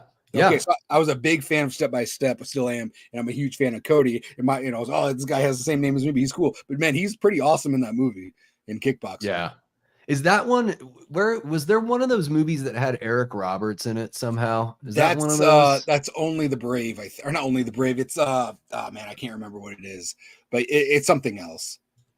Yeah, okay. Similar kind of vein of that sort of movie. Now let's see here. What other I had mentioned a couple other comedies I know. Like there's one, so I mentioned it earlier in the show, and if you're like a 70s baby, it was kind of a big deal. But the original Fletch with Chevy Chase, have you ever seen that film? So the 2 Fletch movies I have not seen, but I have the Kinos coming in that just came out. Oh, nice. The newer one with John Hamm is really funny. Is too. it good? Okay. Yeah. Okay. Man, I was at the theater. I looked up. I was like, Fletch Lives or something. I was like, what the hell is that? And then I looked it up. I was like, oh my God, it's another Fletch movie. I had no idea. I really wish that they would keep that going, because I think it went straight to like Paramount Plus or one of those streaming services. Well, they're playing it maybe at some theater. Maybe it had a limited. Yeah, maybe they did have a limited. So there's a theater here. I'm sorry, I didn't mean to cut you off. No, go for it, man. You're the guest. I think I was seeing Orphan Kills or Orphan First Kill, and I saw it up there because like at Arizona Mills they show random movies where like you won't see them anywhere else. Yeah, I noticed that with I think I saw the IMAX for Halloween Ends there. Had to drive all the way across town for that one. Yeah. And luckily I enjoyed it. I'm not one of the haters. Okay. So. Okay. I was gonna ask if you liked it. Yeah, I liked it too. Walked out of the film just completely elated. I mean, they had me right from the beginning. It is a gorgeous looking film. The performances are amazing. Like any other movie that I've ever seen in my life, there are probably a couple things that I would have done differently if I made the movie, but at the same time, it's sort of like, well, whatever. I could say that about every movie. But I knew that Corey was going to be a main player. So there was like not really a surprise as far as that goes. But yeah, really enjoyed Ends. And it was one of those things where when I was watching it, I was like, ooh, people aren't going to like that. Ooh, people aren't going to like that. Oh, that's not going to go well. And then after the movie, I went and saw it with my sister, and I turned to my sister and I was like, is it weird that I really like that movie? And she's like, I did too. But I just knew. I was like, as soon as we leave, people aren't going to like it. And even the tone in the theater was weird. I was like almost a sold out theater, but it wasn't when I saw Kills, everybody was going crazy in the theater, sold out theater. Everybody was like, this is awesome, blah, blah. And I was like, yeah, that was awesome. I go home, turn on YouTube, and I was like, I must have been watching a different movie because everybody hated it. It seemed like on YouTube, when it came to Kills, but Kills was my favorite out of the trilogy, but I do like Ends a lot. Yeah, Kills it's growing on me because I don't know how much you heard, or I guess you probably heard most of the chat with or all of the chat with Matt. Really, it's just the little bit with Tivoli and Kills that really throws me for a loop. But everything else, like what works in Kills, works so well. And I don't think Michael looks better in any movie. Obviously, the first movie is such a gorgeous look, an iconic look for Michael. You can't really replace it. But that look that he has in Kills, he's just brutal and mean and it's not just nasty, grimy and melted, and it's awesome. Yeah, absolutely. Oh no, we've got Gary here saying, I do not like spoofs. Well, Gary, have you seen National Lampoon's Loaded Weapon 1? It's really cool too, because I think that movie came out like the same year or right around the same time that Pulp Fiction came out. So it was either like 91 or 93. If it was 91, I might have been way too young to remember it. But 93, I'm sure, is when I was starting to grasp things. For sure. Yeah. And it's one of those. It might have been. Yeah. Because I think Pulp Fiction was like 92, I think. It doesn't say on the. I don't know why I was thinking it would say on the poster. Yeah. Because probably on the back of the box or something. But yeah, it's cool. Like Sam Jackson, before, like, he doesn't know he's going to be a star, like within the next year in an Academy Award nominated film. So it's really cool just when you see an actor putting in the work and doing a really great job going across genres. I think probably the first time I ever saw Samuel L. Jackson was I think he plays like a robber in Coming to America. He has a little tiny scene. Yeah, McDowell's. In the McDowell's. And but other than that, like, I think he plays this role so well. Emilio does such a great job. It kind of makes me miss Emilio because I do think that him and Charlie both have a really good comedic timing, really good, like, facial acting to go along with it. That whole bit where and you probably love this extra because you're a big Stallone fan when they're driving in the car. Yeah. And they're like, I think we're being followed right now. And he's like, don't look. And he's like, so did you catch that Stallone retrospective at the Omni? Yeah. No, sounds fascinating. Yeah. Though. Yeah. There's all right, I'm gonna lose them. just makes a U-turn. Yeah. And then probably one of my favorite jokes is when Emilio's standing next to Shatner and he's like, shoot him. And Samuel L. Jackson shoots Shatner and Emilio goes, oh, just kidding. I love this. Silliest. Like my favorite scene is when when Emilio is in the like the police station, and the lady's like, don't give him a gun, he's gun happy, and he pulls out the gun, points at her head, and he's like, where do you get off saying I'm a gun happy? And he has to like push his own hand down and it goes back up. It's like so like it's dumb but smart dumb, where when they got up to like disaster movie and stuff, that was just dumb. You know, like they didn't do it well. After like Scary Movie 3, I feel like it was just done. Those movies, those parody movies got really off the rails. I think it was like there was like Seltzer was like one of the guys that was the producer or writers. It was like Aaron Seltzer was the guy's name. But the one that sticks out to me because it had nothing to do with that production company is when they did Not Another Teen Movie. And it was Joel. Yeah, that one. It only has a name that's similar to those others, but totally different production crew. Joel Gallen does a great job directing that film. It's really, really gross and raunchy, but just well earned and hilarious at the same time. That's Chris Evans. Like that's my favorite Chris Evans is in that movie. Yeah. And it's funny. I feel bad for anybody whose name is Jake, because whenever I meet him, I say, Jakey, about to make a big mistakey. Yeah. You just blew my perfect season, senor. You just blew my perfect season. Yeah. Like, that guy is I'm struggling to remember the actor's name. He was in that Dumb and Dumber prequel. Why can't I think of Christian? his name? So, was it Christian something like Hayden or He looks like Hayden Christensen. Absolutely. Yeah, I forgot his name, but yeah, I know. I think was he in that Fired Up movie too, where they're cheerleaders? Was that him? Yeah, he's in Fired Up. He's also in Beer Fest. He plays one of the Germans. Yeah, in Beer Germans. Fest. Yeah. Oh my God, that guy cracks me up in that movie. Yeah, Not Another Teen Movie is like I know, gosh, it's almost 25 years old now, but a modern classic, I guess. You know, I know, really. I think Not Another Teen Movie was so popular that's when they started making the Not Another Disaster Movie, Not Another. Yeah, you know, that's probably what they did. They just ran with it. And Epic movie, date movie. Did you ever see the movie Shriek? If you know, I did last Friday the 13th with Tiffany Amber Thiessen. Dude, Coolio. Yeah, Coolio is like Prince, but man, that was one of my favorites when I haven't seen that in years, but I remember watching that all the time. I remember liking that more than the first Scary Movie. I think the only Scary Movie I liked was the second one. Oh, wow. I liked because the second one had that whole opening bit where they're singing like "Shake Your Ass" and it's the Exorcist parody, and then what's his face, Chris Elliott with like the little arms. It's my good hand. Yeah. And he's like, "Oh, child, my germs going." And he's going through all of her stuff, and he takes her toothbrush and like puts it in his mouth to hold it.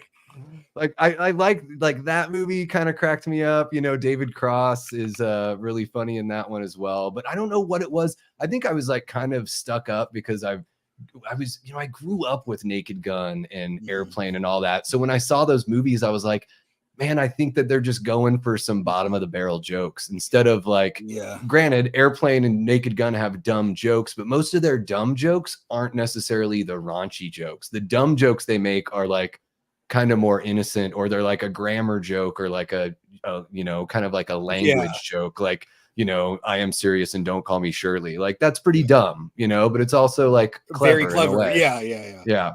It's not like, I remember Scary Movie. I just remember like, chicks with giant bushes and jizz everywhere.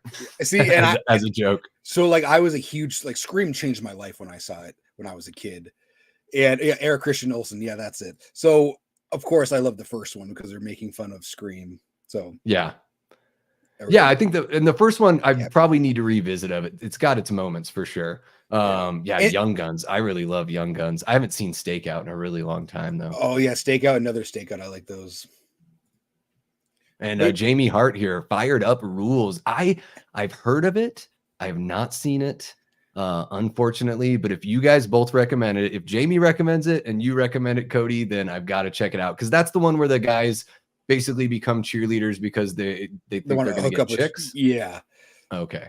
Yeah, All yeah, right. like kind of like those movies they want to make anymore. It's not very nice.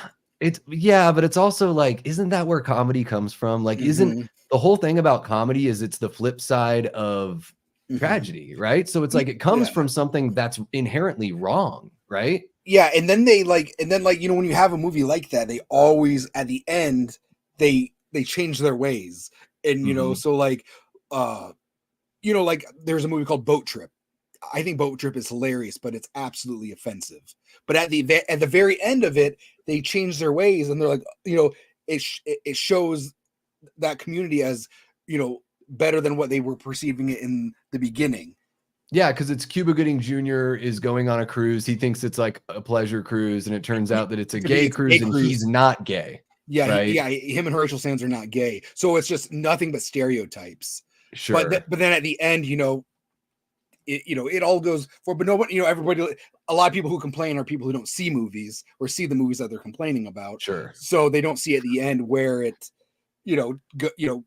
comes around and helps people. Yeah, and also I think it's like, context and nuance are really important. I think, like, as we go on, I think that's something that we need to remind ourselves and each other as much as we can, because I think like the way that media sort of is pushing everyone now is sort of kind of pushing everyone to extremes, to where we don't talk about things that could be uncomfortable. We find a way to like skate around it with the language that we choose to use, instead of just talking about things plainly. So we actually spend a whole bunch of brain power and energy just trying to find the right words, instead of actually having a real conversation and like learning about each other and learning about ourselves. So yeah, I totally agree. And I think like one thing that people, as far as like lessons in comedy, I think something that people really miss out on is usually, the joke is not necessarily at the expense of the person that's being made fun of. The joke is like, oh, how dumb is this character that they said that about these people? I think Exactly. a great example of that is like Job in Arrested Development. Mhm. He's like bigoted in all of these ways, but it's like he's arguably the biggest idiot on the show. Mhm. So it's like, this is an idiot that's saying Yeah. these things. So it's like, and there are people out there that I say would these say, things. So we might as well yeah. depict them in our art, and also find a way to comment Mhm. and be able to say like, hey, yes, people think that way. It's funny in this capsule, but it's also unnecessary. Yeah, But yeah, I think that kind of gets missed. and it's just been, so many people don't want to make movies like that, and it's so sad because I I miss laughing, and like sometimes, like the Yeah. last time I really laughed at a movie was probably was it Young Guys or Young Boy? What is Good Boys with the kids who skip school? It was like Oh my gosh, I haven't seen it. oh I have yeah, to check it out. This is Good the first Boys, time I'm yeah. hearing about this. Good It, Boys. Okay. yeah, it was like a Seth MacFarlane. Seth Rogen produced it, and it was all Gotcha. kids. Yeah, it's probably like 2018, but Okay. and then before that was probably Mike and Dave Need Wedding Dates. I really like that. But then I think it was like The Hangover, all that. Like after that kind of settled Yeah. down, there was like nothing else. And then like around like 2016, 17 is where we had to watch. Everything was we had to watch what we were doing and saying, kind of thing. Yeah, exactly. Yeah, and role models, that's one of those from Yeah, what, early 2000s. Even like Bridesmaids, I thought was really funny too, and that was like pretty gross out, and yeah, a female led and really really damn funny. And Deadpool, the Deadpool movies kind yeah. of push it. They do. And I think there's something about like something about how powerful of a performer that Ryan Reynolds is, that he just does it in such a way that that it's tongue in cheek. And I think that's almost like where we're at kind of with comedy, is like you have to be so over the top and obvious that it's a joke, Mhm. for people to not think that you're trying to be bigoted or something. But I've Yeah. always thought humor to me comes from a sad place or a tragic place, and it's just a Mhm. way of like flipping that perspective. Because yeah, most jokes, a lot of comedians make jokes at their own expense, so to me it's just sort of part and parcel. Mhm. But yeah, are there any, we've got to have, there's got to be some sort of new. I mean, other than Deadpool 3, we've got to be close, right, to finding that edge again. I mean, everyone was saying the Tom Brady roast was the beginning of the edge being found again. I enjoyed some of the roast, but tuned out about halfway through. You know what bothers me is that it's already edited. Like if you go on there, they've edited stuff out already. It's like, dang, man, what the hell? Like, yeah, like I should have watched it live. Exactly. I didn't. And so, I mean, what's her face? Is it Nikki Glazer? She was absolutely hilarious. I was like, I'm like, she needs to be writing like every movie. Like, I'm gonna go watch her special now. Like, I don't even care. She is friggin' hilarious. The delivery, she just tore those people apart. I'm like, she needs to be writing movies in Hollywood like right now and performing in them because she's got that. Absolutely, she's a really good performer as well. You know, it's all about that timing. So Jamie Hart says Ryan Reynolds is my spirit animal. I think a lot of us feel that way, right?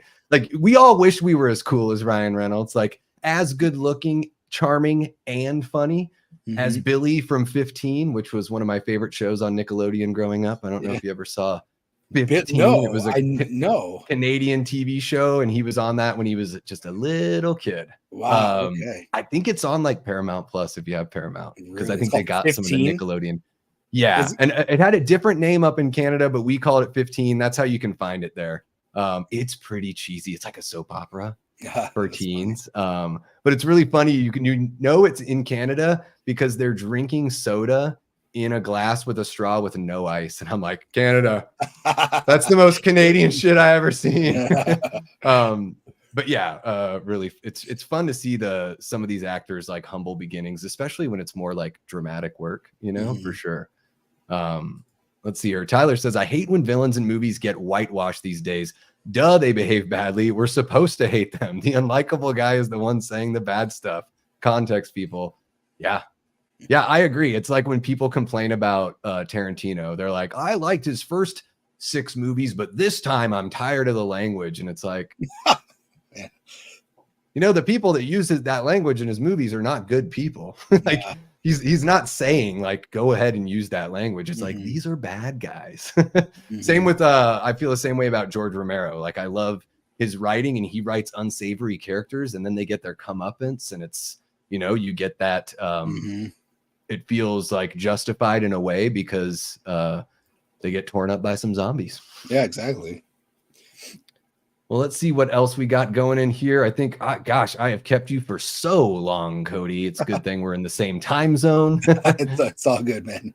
Cheesy Corn Papa saying, good night, fellas. See you some other late night with the Davey. Thank you so much, Cheesy. Really appreciate you coming by and hanging out, man. So yeah, Cody, tell us, you know, before we, you know, head out here with you, tell us what you got coming up on the channel here. And yeah, and just any bigger plans that you have for the summer. Yeah, so I go probably week by week on what kind of video I want to do. I am working on a video right now for Orphan. The first Orphan, I just got the Scream Factory Blu-ray in, so I'm going to watch that and review that. It's one of my favorite, I call it modern horror movies, but it's one of the movies where I tell, you know, I tell people to watch it all the time if they haven't seen it or heard of it. I just have a very cool, like, you know, like even my experience with it was cool. I really enjoyed it, and I want more people to talk about it and more eyes on it. So that will probably be my next video that'll be dropping either later this week or early next week. And then on Friday, I'm going to be on a live stream over at Movie Misfits. Yeah, it's going to be I think it's Chris's birthday, and we're going to be watching the Goonies. It'll be Goonies. Yeah, it'll be me. Yeah, it'll be me, Garrett from Born to Be Rad, and Justin from the Dead Couch, and Justin David. So that would be cool. And you know what I realized? You had two of the Radmen on tonight. You had me and FACCI. So there you go. Hell yeah. Yeah. And I'd love to bring everyone on, and it's like, I'm still building those relationships, and I want to make sure, get the show running here, get it off the ground. And the last thing that I want to do is just, give people the impression that I'm a clout chaser.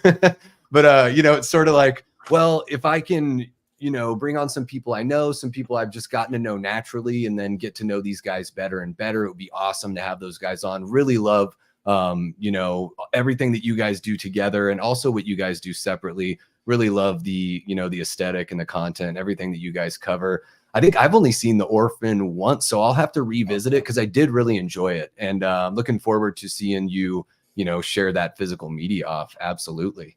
And yeah, the birthday thing for Chris on the 17th, I will be tuning into that. We actually, Chris and I have the same birthday. It's the 18th. And cool. When is he's 10 years younger than me. But same birthday. So it was really cool getting to know him and getting to do a video with him. And I'll be tuning in and watching the Goonies right along with you guys. Well, happy birthday to both of you guys, and also happy 2-year anniversary to you and Katie. Thanks, man. Appreciate you. Yeah. And hey, I know we're kind of in the same-ish area. At some point we'll have to get together, check out a movie, maybe do a little in the car quick review, as it were, a little cinema snob style, something like that. Absolutely, cool. Man. Hell yeah, man. Well, thank you so much, Cody, for showing up and being a guest on the very first episode of Late Night with the Davey. Really appreciate you, man. Hope you have a great rest of your week, and can't wait to work together here and sometime in the future. Thank you. Thanks for having me. Thank you, everybody. Absolutely. Take care. All right, everyone. So, hey, I've been keeping our musical act Lovely Colors in the wings for long enough. I can see Devin staring at me through his phone here now.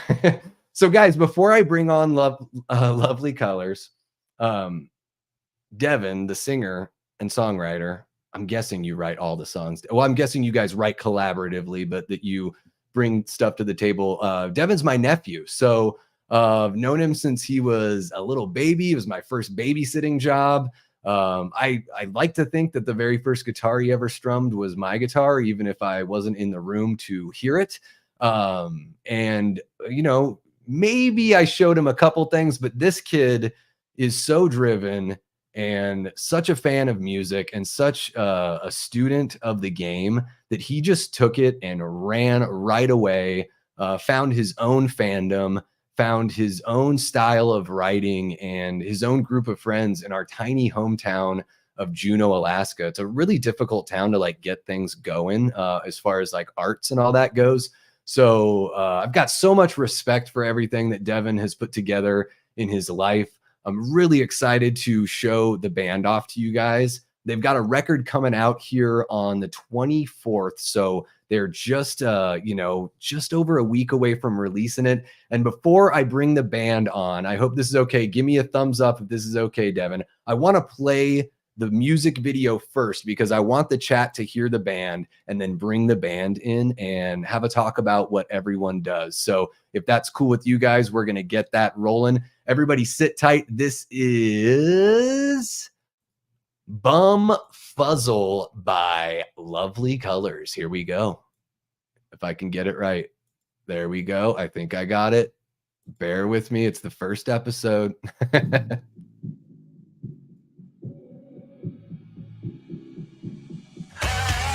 You wake up to the sunset fading, making mama so proud. Well, goddamn, I'd abuse me, yeah, might not ever come down.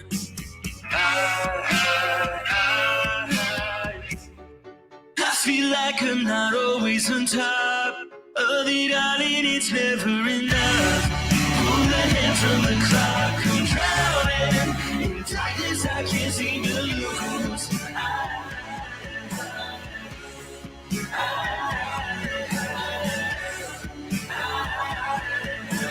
Waiting for the moonlight to crawl in this room.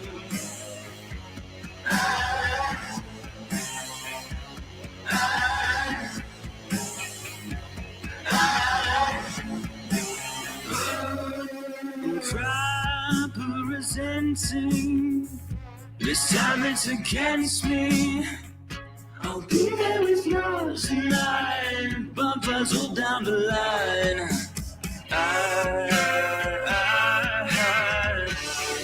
I feel like I'm not always on top. Oh, it's never enough. Pulling hands from the clock, I'm drowning in darkness. I can't seem to lose.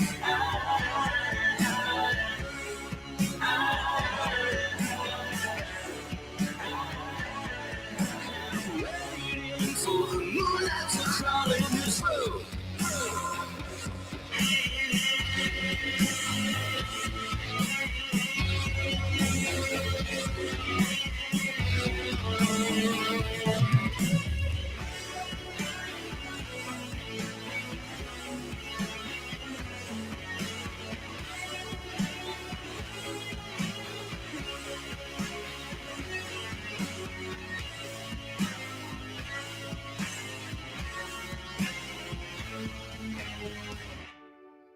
feel like I'm not always on top.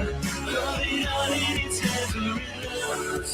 Pulling into the clock, I'm drowning in darkness. I can't seem to lose.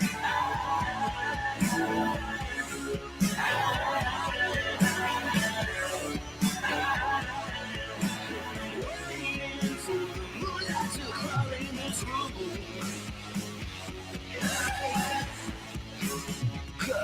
R and we have the Yeah. Yo. Hey. Heyo. I am muted. There we go. There you go. Woo! Nice. I'm producer, I'm host, I'm writer, even though nothing's written. How are you guys doing tonight? Good, Dave. How you doing? Doing awesome, man. You guys are in the middle of rehearsal, right? So we caught are. you at This the is best our- time to catch everyone in the band. Yeah. All right. That's Yeah. a sweet space. Now, you guys share that space with any other band, or is it just you in there? 8 other bands. Yeah, like a ton of other bands. Yeah. You Yeah. kind of have to, right? Because it just costs sure. so dang much to rent out those spots, huh? Yeah. 100%. Yeah, we're actually sharing it with some Juno folks, which is crazy. That's wild. Well, yeah, Yeah. there's 2 Juno folks in the band, right? Like, JR's back there, right? Yeah. Hey, what's up? What How's it up? going? How's it going, man? Great to see you. And then you got Patrick on your other side, right? Yeah, that's Patrick. And then And you got Steven behind the kit there. What's happening, Yeah. man? Yeah, there he is. Yeah. So, thank you guys so much, first off, for, being a guest on the very first episode, our very first show. And, also for interrupting your rehearsal, because I know you guys are getting ready for the record release party. I saw your little announcement. You're going to have cocktails and mocktails that are, specifically made up for the record, which is really, really cool. Awesome marketing idea. I don't know. Is that something you guys came up with, or did the bar, were they like, hey, we'll just do this for you? That was an idea that the venue came up with. We're doing at the Crocodile Lounge. They have a nice lounge where they do events and small, private, kind of intimate shows. And so they brought up the idea, and they're like, "Do you want to name some cocktails after the album?" And we were like, "Absolutely." So Yeah, that's a good way to sell the album and sell the cocktails. Now, the Crocodile Lounge. So I remember there was a Crocodile when I lived out there in like 01. Is it just like right in Belltown, right near kind of Singles Going Steady? Like I don't know if that record store is still there. Yeah, it actually recently they moved it down the road. I don't know what happened with the old building, but they have this brand new venue now, and it has a hotel above it, and they have like a smaller like sister venue below it. So yeah, we're playing in the hotel lounge. It's kind of this cool like 70s like goth kind of lounge area. Okay. We're gonna do our album listening party there on Saturday. And then next Friday, we have our big album release show at the High Dive. And that'll be the kind of the big one, the day that the album releases. Yeah. Hell yeah. And so, and you guys have been working on this record for a long time, right? It's a couple of years in the making here. Yeah. It's been like, yeah, go ahead. Sorry. I was just going to say, how many times have you actually recorded the tracks? Like, yeah. Have you like recorded and then been like, we didn't capture the magic. Let's go back again. Yeah, it took a long time, especially because we did it ourselves, like recorded it ourselves. So it was kind of a big test of our abilities. Like during the pandemic, we were kind of learning and dabbling in it. And then we were like, okay, I think we could probably do an album. And then it was like the biggest project we've ever done. But yeah, it took about like a year and a half. We probably started writing like 2 years ago. So, but yeah, we're proud of it. We're stoked. It's finally coming out, and we couldn't be more stoked about it. Yeah, man, it sounds incredible. It is there's such a saturated sound, but everything is so clear. Yeah, JR, you really knocked it out of the park, man. I don't even know if you go by JR anymore. That's just all I know you as. So I'm just like calling you James just feels so weird to me. But if you have a preference, let me know. I don't want to piss anyone off. But yeah, man, you absolutely killed it. Not only just like the straight up instrumentation that you guys have as the 4 of you live, but all the extra stuff in there. I mean, I can hear other like harmonic content built into the mix that just really fills things out. and really nice full bass tone. You guys all really rock at what you're doing. I mean, Devin, Thanks, you know, I know you the best, so it's easy to, you know, to talk about how much I love your voice and your songwriting. But Patrick, what you do on the guitar, man, like the effects and the leads, what you bring to the songwriting, because I think, you know, great songwriting at its core, it can be like relatively simple. So it's really about like the flares around it. It's about what you do with your voice, and of course what you know, the leads are doing. So really really dig your guys' sound. It gives me a little bit of a, and I'm not like the biggest connoisseur of like more modernish music, but some of it gives me a little bit of that like Arctic Monkeys kind of vibe. Nailed it. Your voice, Devin, it sounds very similar. And I mean that in the best possible way. I know sometimes it can be weird when you compare. I've said that to some of my friends where they're like, no, I'm completely original. And I'm like, dude, no one's completely original. Come on. Yeah. But yeah, really love your guys' sound. And it's like I said in the post I made, like you guys have it's a slick, sultry sound. Like it's really sexy, like the vibe of the band. So I could only imagine your shows get pretty wild. For sure. And yeah, tell me a little bit about what your guys' plans are. So once the record comes out, are you guys planning on doing even like a regional tour or something bigger? Have you had any? I know you guys have been getting so much play on the Seattle radio, and the DJs there have just been falling head over heels for you. So do you have any labels that are reaching out or anything like that going on? Yeah, well, not any label attention quite yet, but we are definitely open to that possibility. Wow. But they're missing out on millions of dollars. Thanks, Dave. I mean, it's ready to go. What? Yeah, you know, this scene's been interesting. I feel like, you know, we've been a band since 2018, and it's just kind of now, you know, obviously a couple pandemic years we won't count, but it's kind of now starting to feel a little bit different, and we're hopeful, you know, that that kind of stuff will come. It's kind of been baby steps this whole way, but yeah, this summer we have a bunch of exciting stuff coming up. We haven't announced it yet, but we're going back to Alaska in July, which I'm excited about. We're going to Juneau and playing at the Crystal Saloon. We got a couple festivals that we're doing in Seattle that have been ones that you know, that we used to attend and stuff. So that's always like awesome, man. You know, and yeah, we have a couple other things that aren't announced yet, but we're excited, and it's going to be a fun summer for sure. Hell yeah. Now, are you guys with the record? Are you, obviously it's going to get released digitally. Are you guys going to press any vinyl? Are you going to press any CDs, cassettes, like any sort of physical media for this one? Yeah, we were actually just talking about that just a little bit ago. We won't have it ready, any physical copies ready by the time the album is released. But we're planning on using some of the money that we're earning through the summer to try to do a proper vinyl, and maybe do like a deluxe edition and add a couple songs or something like that. For a proper LP, because yeah, it feels wrong not releasing a vinyl with our first album. So it's definitely like first on the priority list for sure. Yeah, I mean, shit, these days you could do crowdfunding and basically have people purchase it. You know, it's like a pre-order, right? And you get a pre-order of the vinyl.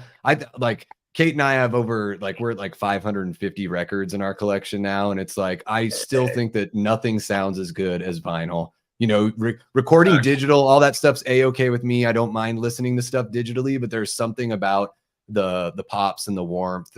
You know, it's the closest thing to like being in the room with the band, I feel. Yeah. And you know, people just really, I think now that we kind of lived through that era where people didn't care too much about physical media, now there's this nostalgia, even for people that are, you know, relatively young, like you guys, where it's like, it's kind of like, oh, remember like 10 years ago and you can actually like hold the record in your hand, like hold a CD in your hands. Like it's just, it's fun. I don't know what it is. Yeah. Oh yeah. So, but it blows my mind. You guys, so is it the End that's been playing you guys a whole bunch out there? Is that the radio station? Yeah. And we got a couple of KXB plays. There you go. 9.9. And KISW has been rocking with us too, which has been crazy. But yeah, lots of love on 107. That's been like a goal of ours since we started the band, was to, we just felt like our style of music would fit on that alternative kind of space. And so that's been like a dream come true that they have been playing some of our stuff. The little bits, if you guys follow Lovely Colors and their social medias and everything, the links are in the description below. There's some of those clips from the radio that you guys shared. I don't know if it was through the band or if it was just through your guys' personal accounts that I heard that, but man, these guys are like freaking out. They're like, why on God's green earth is this band not signed? Like, what's going on? They seem like they're offended. Like it's their, like you're their kids. They're like, who the hell? Why is no one listening to my son's music? And it's really cool just to hear that kind of passion from people that probably, they probably get to play a lot of stuff that they like, but also like when you're on the radio, there is a certain amount of like, you kind of have to play some other stuff. So like, when you hear something that sort of fits the niche of your station, that's like on the outside, like, because what you guys are doing, like in its essence, is still very like punk rock, like the essence of it, doing it all yourself, right? So it's like, take the genre out of it, because I think punk rock is something that is an umbrella that can cover everything, because it's about the way you do it, so. And you guys, I don't know about Patrick and Steven, but I know, Devin, with you and JR, you guys come from like a pop punk kind of upbringing, listening like, My Chemical Romance, Blink 182, all that kind of stuff.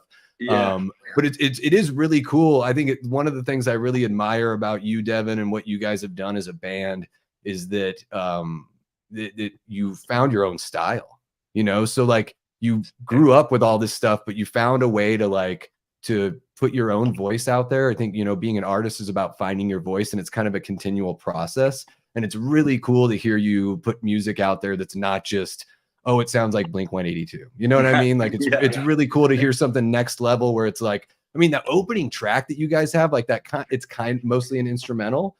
Yeah. Like that reminds me of Tears for Fears, and Tears for Fears is one of my favorite bands of all time. So when I hear that, I'm just like, I can't believe my nephew here is like putting me to shame with his music career. Awesome. Come on. I learned it all we learned all the DIY, and you're my first inspo. So this is you showed us the way for sure. So but I appreciate all the kind words. That's really nice. And I think that this album is a good representation of like all of our past work and influences and everything kind of coming together a little bit more refined than before. So I appreciate you saying that. Yeah. And it really is like, everything is refined. It's really cool to see you and JR I know you guys have been working on this for a while, but it's cool to see you guys like, back at it. I know that, earlier on in iterations of your music, there was like some rotating kind of cast members. It's really cool to see you with a solid lineup, that of guys that you can I think that's one of the toughest things about being in a band. It's a team, and you need like that cohesiveness, and you need to keep these people around. So you need to have people that are fun, but that also can kind of look at it as like kind of a job, or at least like when you're sitting in there in the rehearsal space, you're, of course you want to have a good time, but it's like, all right, guys, we would love to make a living doing this. And I hear every bit of that dedication and musicianship in every single one of the tracks on your record. Guys, I've listened to the record all the way through multiple times. You are not going to want to miss this one.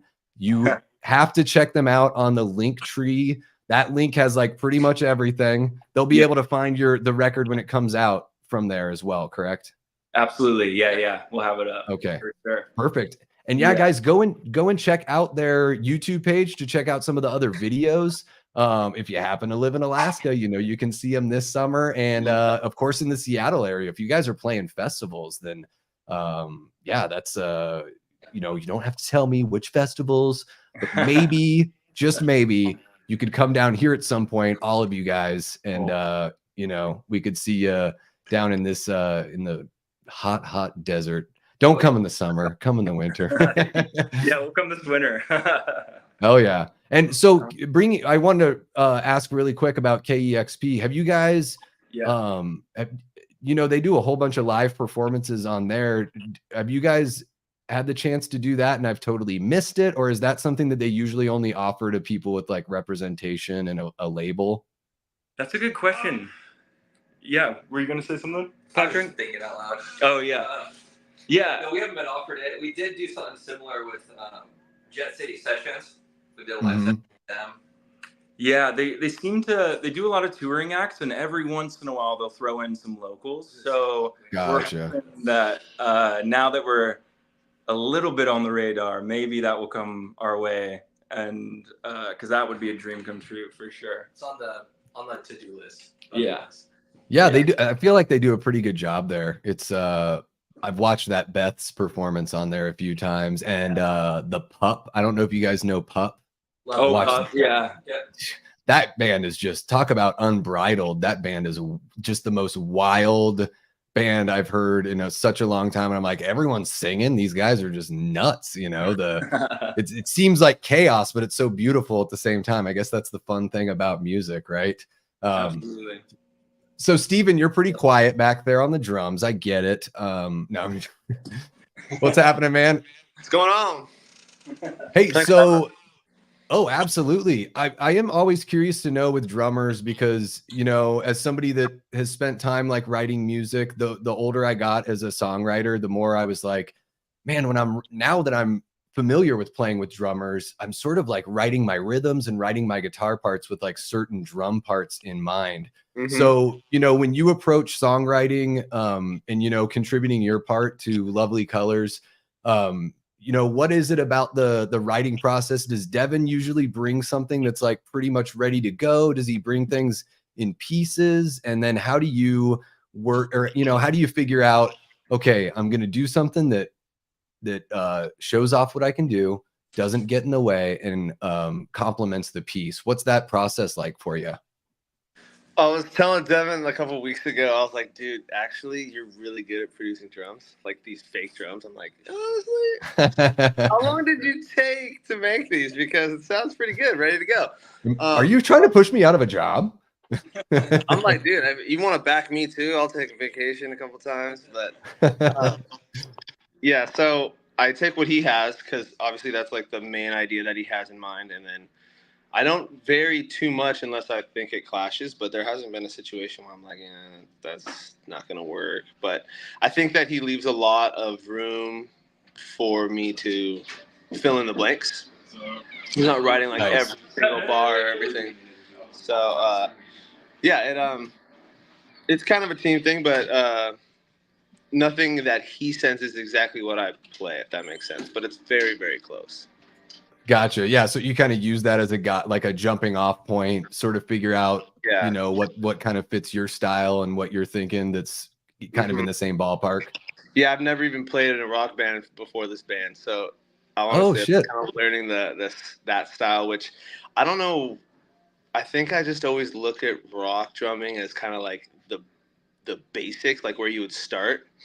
And so I was always trying to play like funk or like hip hop or fusion stuff. And then like now I'm playing it after playing for 10 or however many years I've played. I'm like, honestly, it's way different. And I like have to relearn some things, even though it's really straightforward. But as far as the style goes, it's a lot different. Well, it's got to be kind of cool because I think in rock you can work in those funky stylings and like the fusion, because it's all about finding that little spot to like show off that flair, right? Because like a band like Red Hot Chili Peppers, which is like a funk band but also a rock band, and so they've got Chad's style sort of Chad Smith, right? His style sort of kind of weaves in and out, and so your background is like hip hop and funk. That's what you grew up playing? Yeah, and reggae. Okay. Yeah. So now that you're in a rock band, I mean, it seems like, with the tempo of your guys' songs that there is some kind of space there for you to play around. Do you find as you guys are writing songs where you're like, oh, I already did that in this other song, or I did this in a couple other songs. Now I want to like, how do you because, you know, with a percussive instrument, I think sometimes it can be, you know, maybe a little bit tougher to find like that creative oomph. What's your process like as far as like, all right, now I'm going to find a new flair? Do you go back and listen to like some of the reggae or the funk for that inspiration? Or do you go forward and like, hey, what rock bands are you guys listening to that I've totally missed? Yeah, I mean, I guess it's kind of a feel thing because we try to write new things. Obviously, like you said earlier, everything's already been written. You just try to put your own flair on it. As far as like my own, I guess what Devin writes a lot is very straight on the beat, and my style is a little bit more behind the beat. So that's been one thing that I've had to like learn to stay on. But I think that when there's situations that I can go back and swing things out a little bit, that's kind of where I try to add a little bit of flavor. Because honestly, a lot of rock beats are they're the same. Sure. Like essentially, they're pretty much. Like if you talk to a bass player, it's like, yeah, there's a lot of times I'm playing eighth notes, but then you get to do a fill every once in a while. For sure. Yeah. Absolutely. Yeah, and it's got to be, you know, just fun to sort of, you know, let go a little bit. And then also, you know, I think some of the points that you guys have in your songs are sort of like there's a kind of like a surprise where there's sort of a, you know, not a jump in tempo, but like a slight change of rhythm or something, or emphasis of rhythm.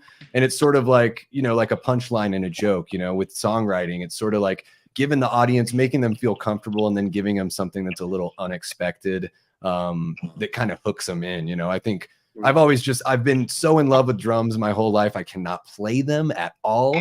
And I think that's maybe where some of the obsession comes from. But also I just think they bring so much to every genre of music. And I think they can be, for a lot of audience members, I think maybe the last thing people really pay attention to, because it's holding the beat, you know?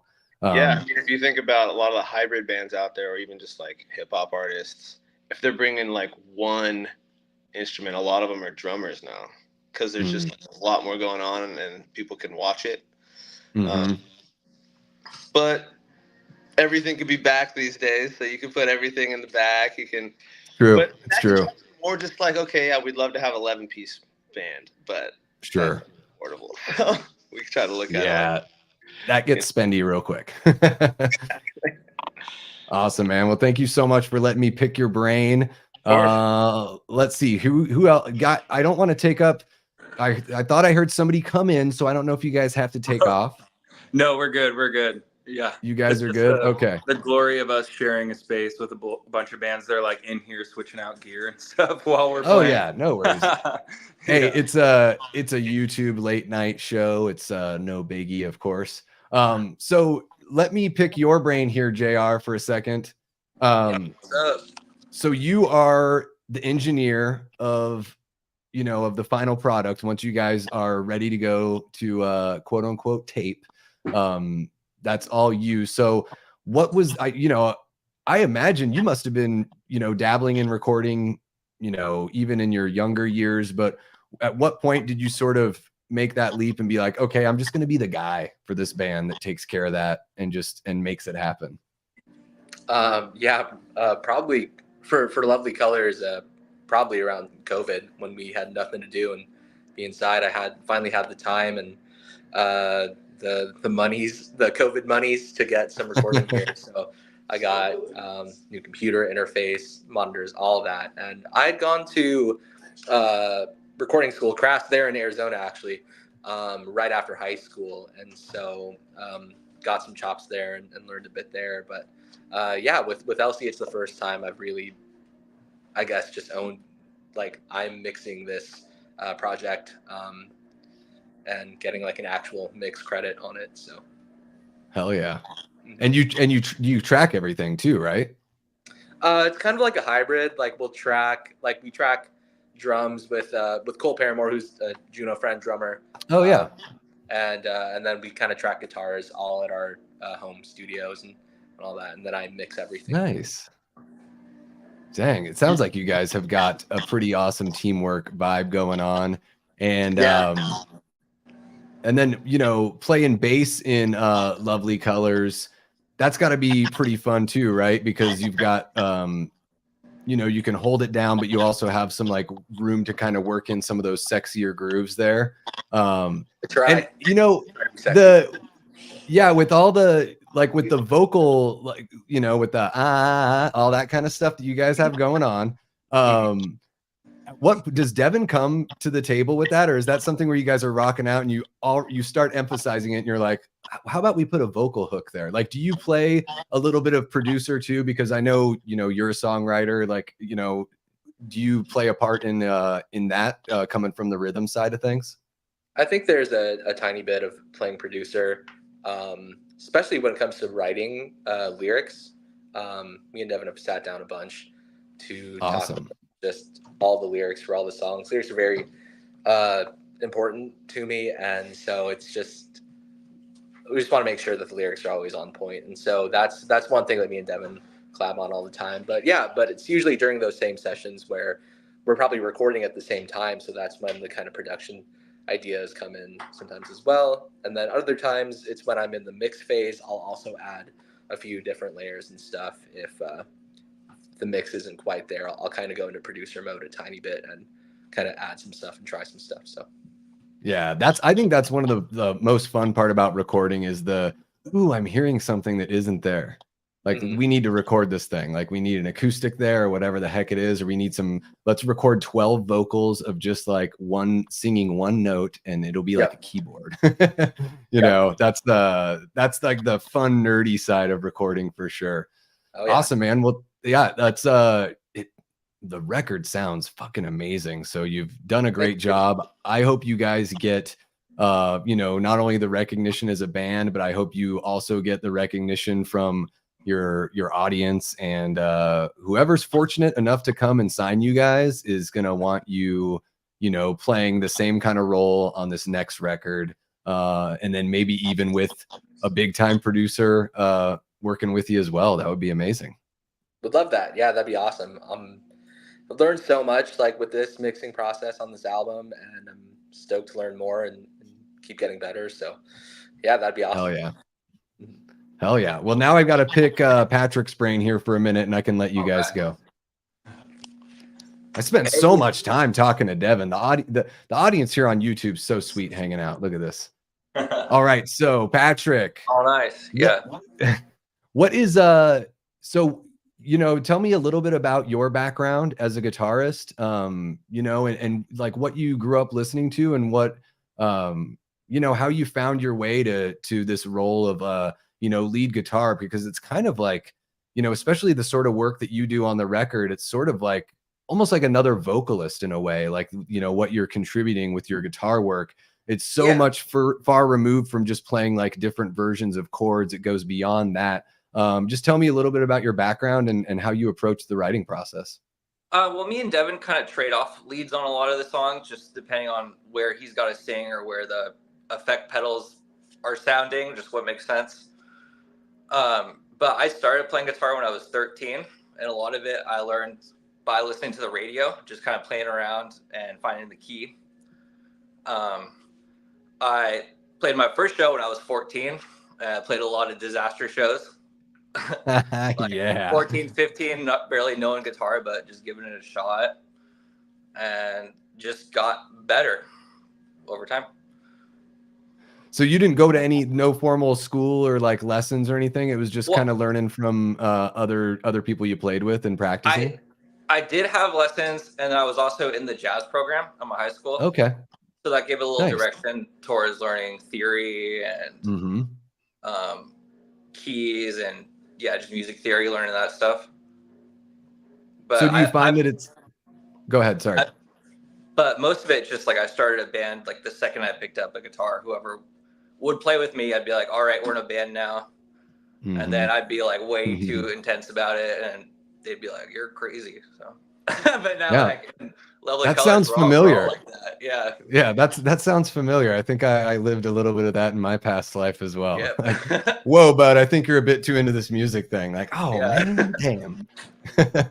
Awesome, man. So now gosh, I had a question and it totally slipped my mind. Don't you hate it when that happens?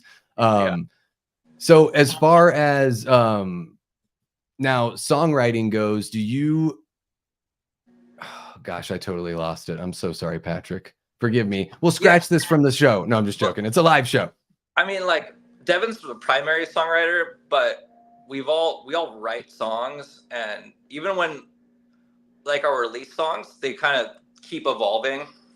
Mm-hmm. Like, If You Come See Us, or Just Like You is a little bit different now than it used to be, and like we all have like songwriting chops, and it kind of just all blends together eventually. Hell yeah.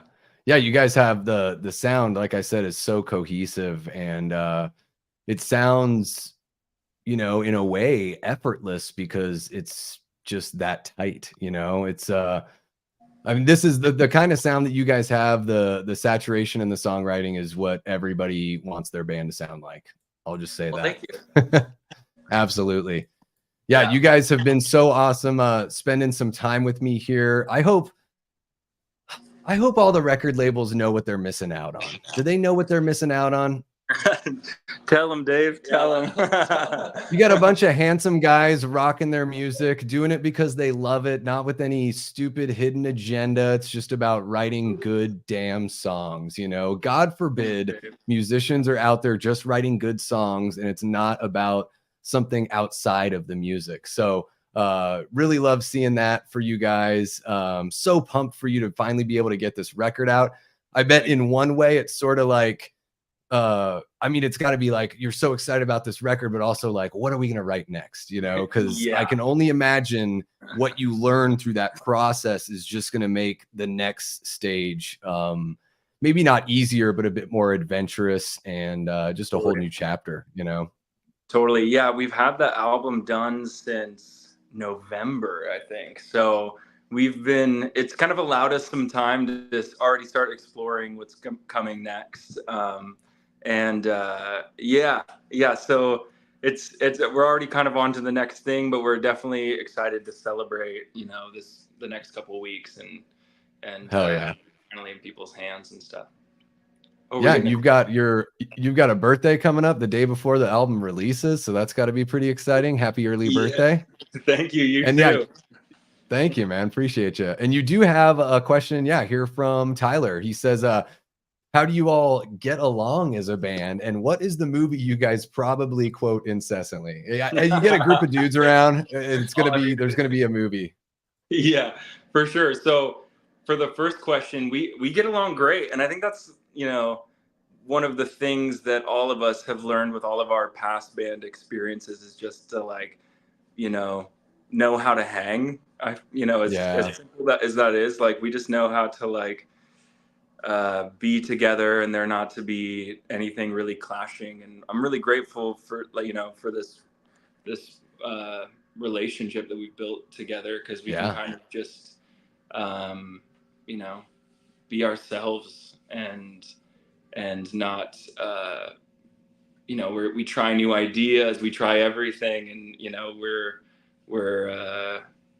you know, one, like, little organism now, you know. But it's go ahead. Yeah. Well, I was gonna say, immediately what comes to mind is for movie quotes. Like Superbad. Yeah. And like Forgetting Sarah Marshall and like Knocked Up and like all those, like 40-year-old version. Like all those. They were playing the Forgetting Sarah Marshall song earlier. Yeah, that song by Aldous Snow. It's like Inside You. Yeah. We were just playing that early 2000s, like Judd Apatow produced comedy. Hell yeah. It's a good era. That's you know, Cody and I were talking about comedy. It seems like even going, like, we've lost that, you know, those kinds of comedies have totally gone away. You know, Role Models is another one of those, and it's it'll come back. Yeah, we were talking about that recently. Like, there's been a lack of those type of movies. Like, I haven't seen anything like that recently, and it's a bummer. So come on, Hollywood. At some point, people will be okay with being offended for 2 seconds to be able to laugh at a joke. It's not even offensive. It's just a joke. 100%. And then Raymond's got a question here. Who is your inspiration? Ooh, well, I can speak for me and JR when I say that Blink-182 was like the key band. And honestly, that was a lot of that was like inspired from the music that you were listening to when I was growing up. A lot of like punk, and I think Blink was like hitting right around that same time, and so I kind of like clinged on to some pop punk stuff originally, but now like, you know, a lot of my inspiration and a lot of our inspiration is like, you know, Arctic Monkeys, Queens of the Stone Age, Cage the Elephant, that kind of, you know, I don't know what you call it, like rock, I guess just like indie rock or something. I don't know. Yeah. But straight up rock and roll. Yeah, baby. Yeah. Kind of like minor key leaning. Sorry, what'd you say, JR? I talked over you. Sorry. I just wanted to thank you for putting us on Saves the Day and like all the cool punk Yeah, that's right. Oh, shit. That's right. Saves the Day. You're too sweet. Like Promise Ring and like all those like. Yeah. Oh man, Promise Ring. Like all those bands, and I remember your band back in the day always showed us the coolest shit, and so yeah. We try. Hey, that's the fun thing about music is you can just sort of like you pass it along, and yeah, I feel like a lot of times I've got. I don't think my tastes are weird, but the more and more people I meet, I'm like, man, a lot of people don't know like even the more popular bands. I still meet people that have never heard of, they've never even heard of NoFX, and I'm just like, how the hell did that happen? How'd you miss like they're one of the biggest bands in the world. They've never been played on the radio, but they're still one of the biggest. Like, how did you miss that? But you know, I appreciate that, and it's what's really cool too is to be able to show you guys that kind of stuff, and then you guys kind of find your own way. You know, so you're like, oh, that's cool, but I sort of lean a little bit more like this, because there was same kind of thing with me where I had, you know, older people that would show me music, and I would like some of it, and some of it like I kind of understood the value, but it didn't like hook me, you know, the way that other bands did hook me, like the way that, you know, Blink hooked you guys. And man, I really love those first few Blink albums. I think they just sort of started to lose me as I got older, and who the heck knows why that happened. I really like the songs for the most part on that new record, but the production's kind of odd. Yeah, we've talked about that, Devin. Me and JR have had conversations about how loud the drums are on that album. Sorry, modern productions got kind of weird lately, so it is refreshing to hear like what you guys are doing it still sounds warm. You know, it still sounds like a band. So it's really cool to hear that. And man, I guess we've been going on for quite a while now. Holy cow. The late night with Davey, with the Davey show, has been going on for 2 hours now. So I want to let you guys get back to it so you guys can jam out for a little bit here. Thank you so much for taking out a big chunk of your time at rehearsal to have a chat here. Everybody, we still got people in the chat room. Check out their links if you haven't already. Album comes out on May 24th. Don't miss it. And we'll have to bring you guys back on the show, you know, maybe once you're doing something as far as a physical release goes. And, you know, we can kind of pump that up. However you guys decide to approach that, we could bring you back on, even just for like maybe just an interview with you guys outside of the late night thing. That would be amazing. Yeah, let's do it. Hell yeah, guys. Well, thank you again so much. You guys have a great night. Dave, guys, that's been absolutely, guys. Take care. All right. See you, Dave. Guys, that was Lovely Colors. Take care, Dev. Love you, man. All right. Love you too. Take care. Guys, that was Lovely Colors. What a lovely group of guys. Man, it has been so long since I've caught up with Devin, so I really appreciate you guys letting me go extra long on that one. But yeah, guys, this is pretty much going to be the format for the late night with the Davey show. We're going to have a couple guests that are either content creators or like an author, visual artist. And I'm going to do my hardest to have a musician on every single episode. That might be a little tough, but I've got the first few lined up, so I feel good about that. Please, guys, if you know anyone that's a musician that's out there and they're, you know, they've got a catalog of work or they're currently producing music or currently touring, feel free to hit me up and let me know about them so I can reach out and maybe, you know, have them on the show here. I love being able to lift up, you know, creators and artists. that's why we're here, is to get to know each other better and yeah, and just grow as a community. So who do we have still out there? It looks like we've got 11 people still watching. That is actually pretty encouraging, I think. Still relatively small channel here at the Davey Death Ray household. So let's see what we got. Ashton says, great show, Davey. Well, thank you so much for kicking around, Ashton. Really appreciate it. So yeah, guys, next Wednesday, I probably should have prepared a little something so I could show you the thumbnail for what we've got going on next Wednesday. So let me see if I could bring it up here. We can actually just take a look at the YouTube channel page. Let me just bring that up for you. All right, there we go. Oh yeah, there it is. So yeah, coming up next week, we've got Anthony Brownlee, who is a huge horror fan. He was part of the Fredheads documentary covering how people came together as and became friends when they just started out as fans of A Nightmare on Elm Street but found each other. He's also an author, so I'm really excited to talk about his work and really just like his fandom as well. And Anthony is somebody that I met online and just through the horror community, and then he was at H45. I was able to meet him there at the after party, bumped into him a couple times. So it'll be really cool to bring Anthony on the show. And then we've got Nightmare Christy Adams, who owns Nightmare Toys in Las Vegas. I'm really excited to bring her on. Her store is absolutely amazing, guys. It is full of all kinds of horror goodies. If you like any horror franchise, you have to check out Nightmare Toys. Go give them a gander. They've got like a whole wall of like Jason Voorhees masks. They even have the Jason mask from the NES game, which is pretty incredible. And then my guy, Brian McPherson, let me hop on over there real quick so I can show you. My buddy, Brian McPherson, is going to play at least one song for us. Maybe I can get him to play a couple. Brian is a singer-songwriter, and there's not really anybody like Brian out there. He is a guy that speaks his mind. He grew up in Dorchester in Boston. I'm trying to do my best impression there. I figure you have to kind of not pronounce all the letters. That's how you say Dorchester the right way. So yeah, really pumped to have Brian on. He's been a good buddy for a long time and a truly unique voice in music. And yeah, somebody that is punk to their core. Even though for the most part, it's just him and an acoustic guitar, but he brings every little bit of it. So that's what we've got coming up for you next week on Wednesday.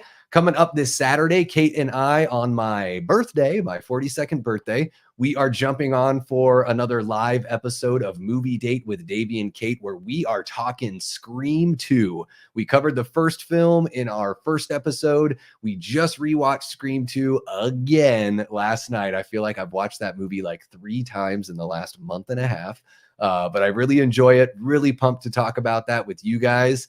And yeah, maybe do a little bit of a catch up with you all on Sunday. So thank you all so much for coming in and hanging out with us. Just want to make sure I get a couple of these last chats. Tyler is speaking the gospel here with Saves the Day, The Promise Ring, Get Up Kids. If you guys don't know those bands, that's okay. Go check them out. You might find something you really enjoy. I love all 3 of those bands. And they're all a little bit of a different flavor from a really nice moment in time in that whole kind of pop punk emo-ish kind of phase there that we were all living back in the day. All right. And Cody, great show, Davey. Don't forget to roundhouse kick that like button. That's right, everyone. Please hit the like button and subscribe if you haven't yet. But I think you guys are so awesome that you've already subbed. Jamie says this is a great idea for a show. Enjoying it very much. Thank you so much, Jamie. I really appreciate that. I'm glad it's gone well. I can't wait to see what this thing can turn into in the future. Like I said, I just got StreamYard on Friday. I'm kind of just shooting from the hip and learning as I go. Sometimes I just think if you have an idea, let it marinate for a little bit, put together, a good foundation, and then just jump off that diving board, hit the water, and see what happens next. And my lovely wife says, great first show. Oh, so sweet. Raymond says, I know somebody, but if I don't, she'd be available. Oh, don't know if she'd be available this late. Well, that, you know what, Raymond, that's okay. Have her hit me up anyways, because what I can do is if she's on the East Coast, I can work her in at the beginning of the show. Or if she really wants to be on the show, maybe we could do a pre-recorded segment and just air it as part of the live show. So please feel free, if you know a musician that would be interested, go ahead and put us in touch. I would love that.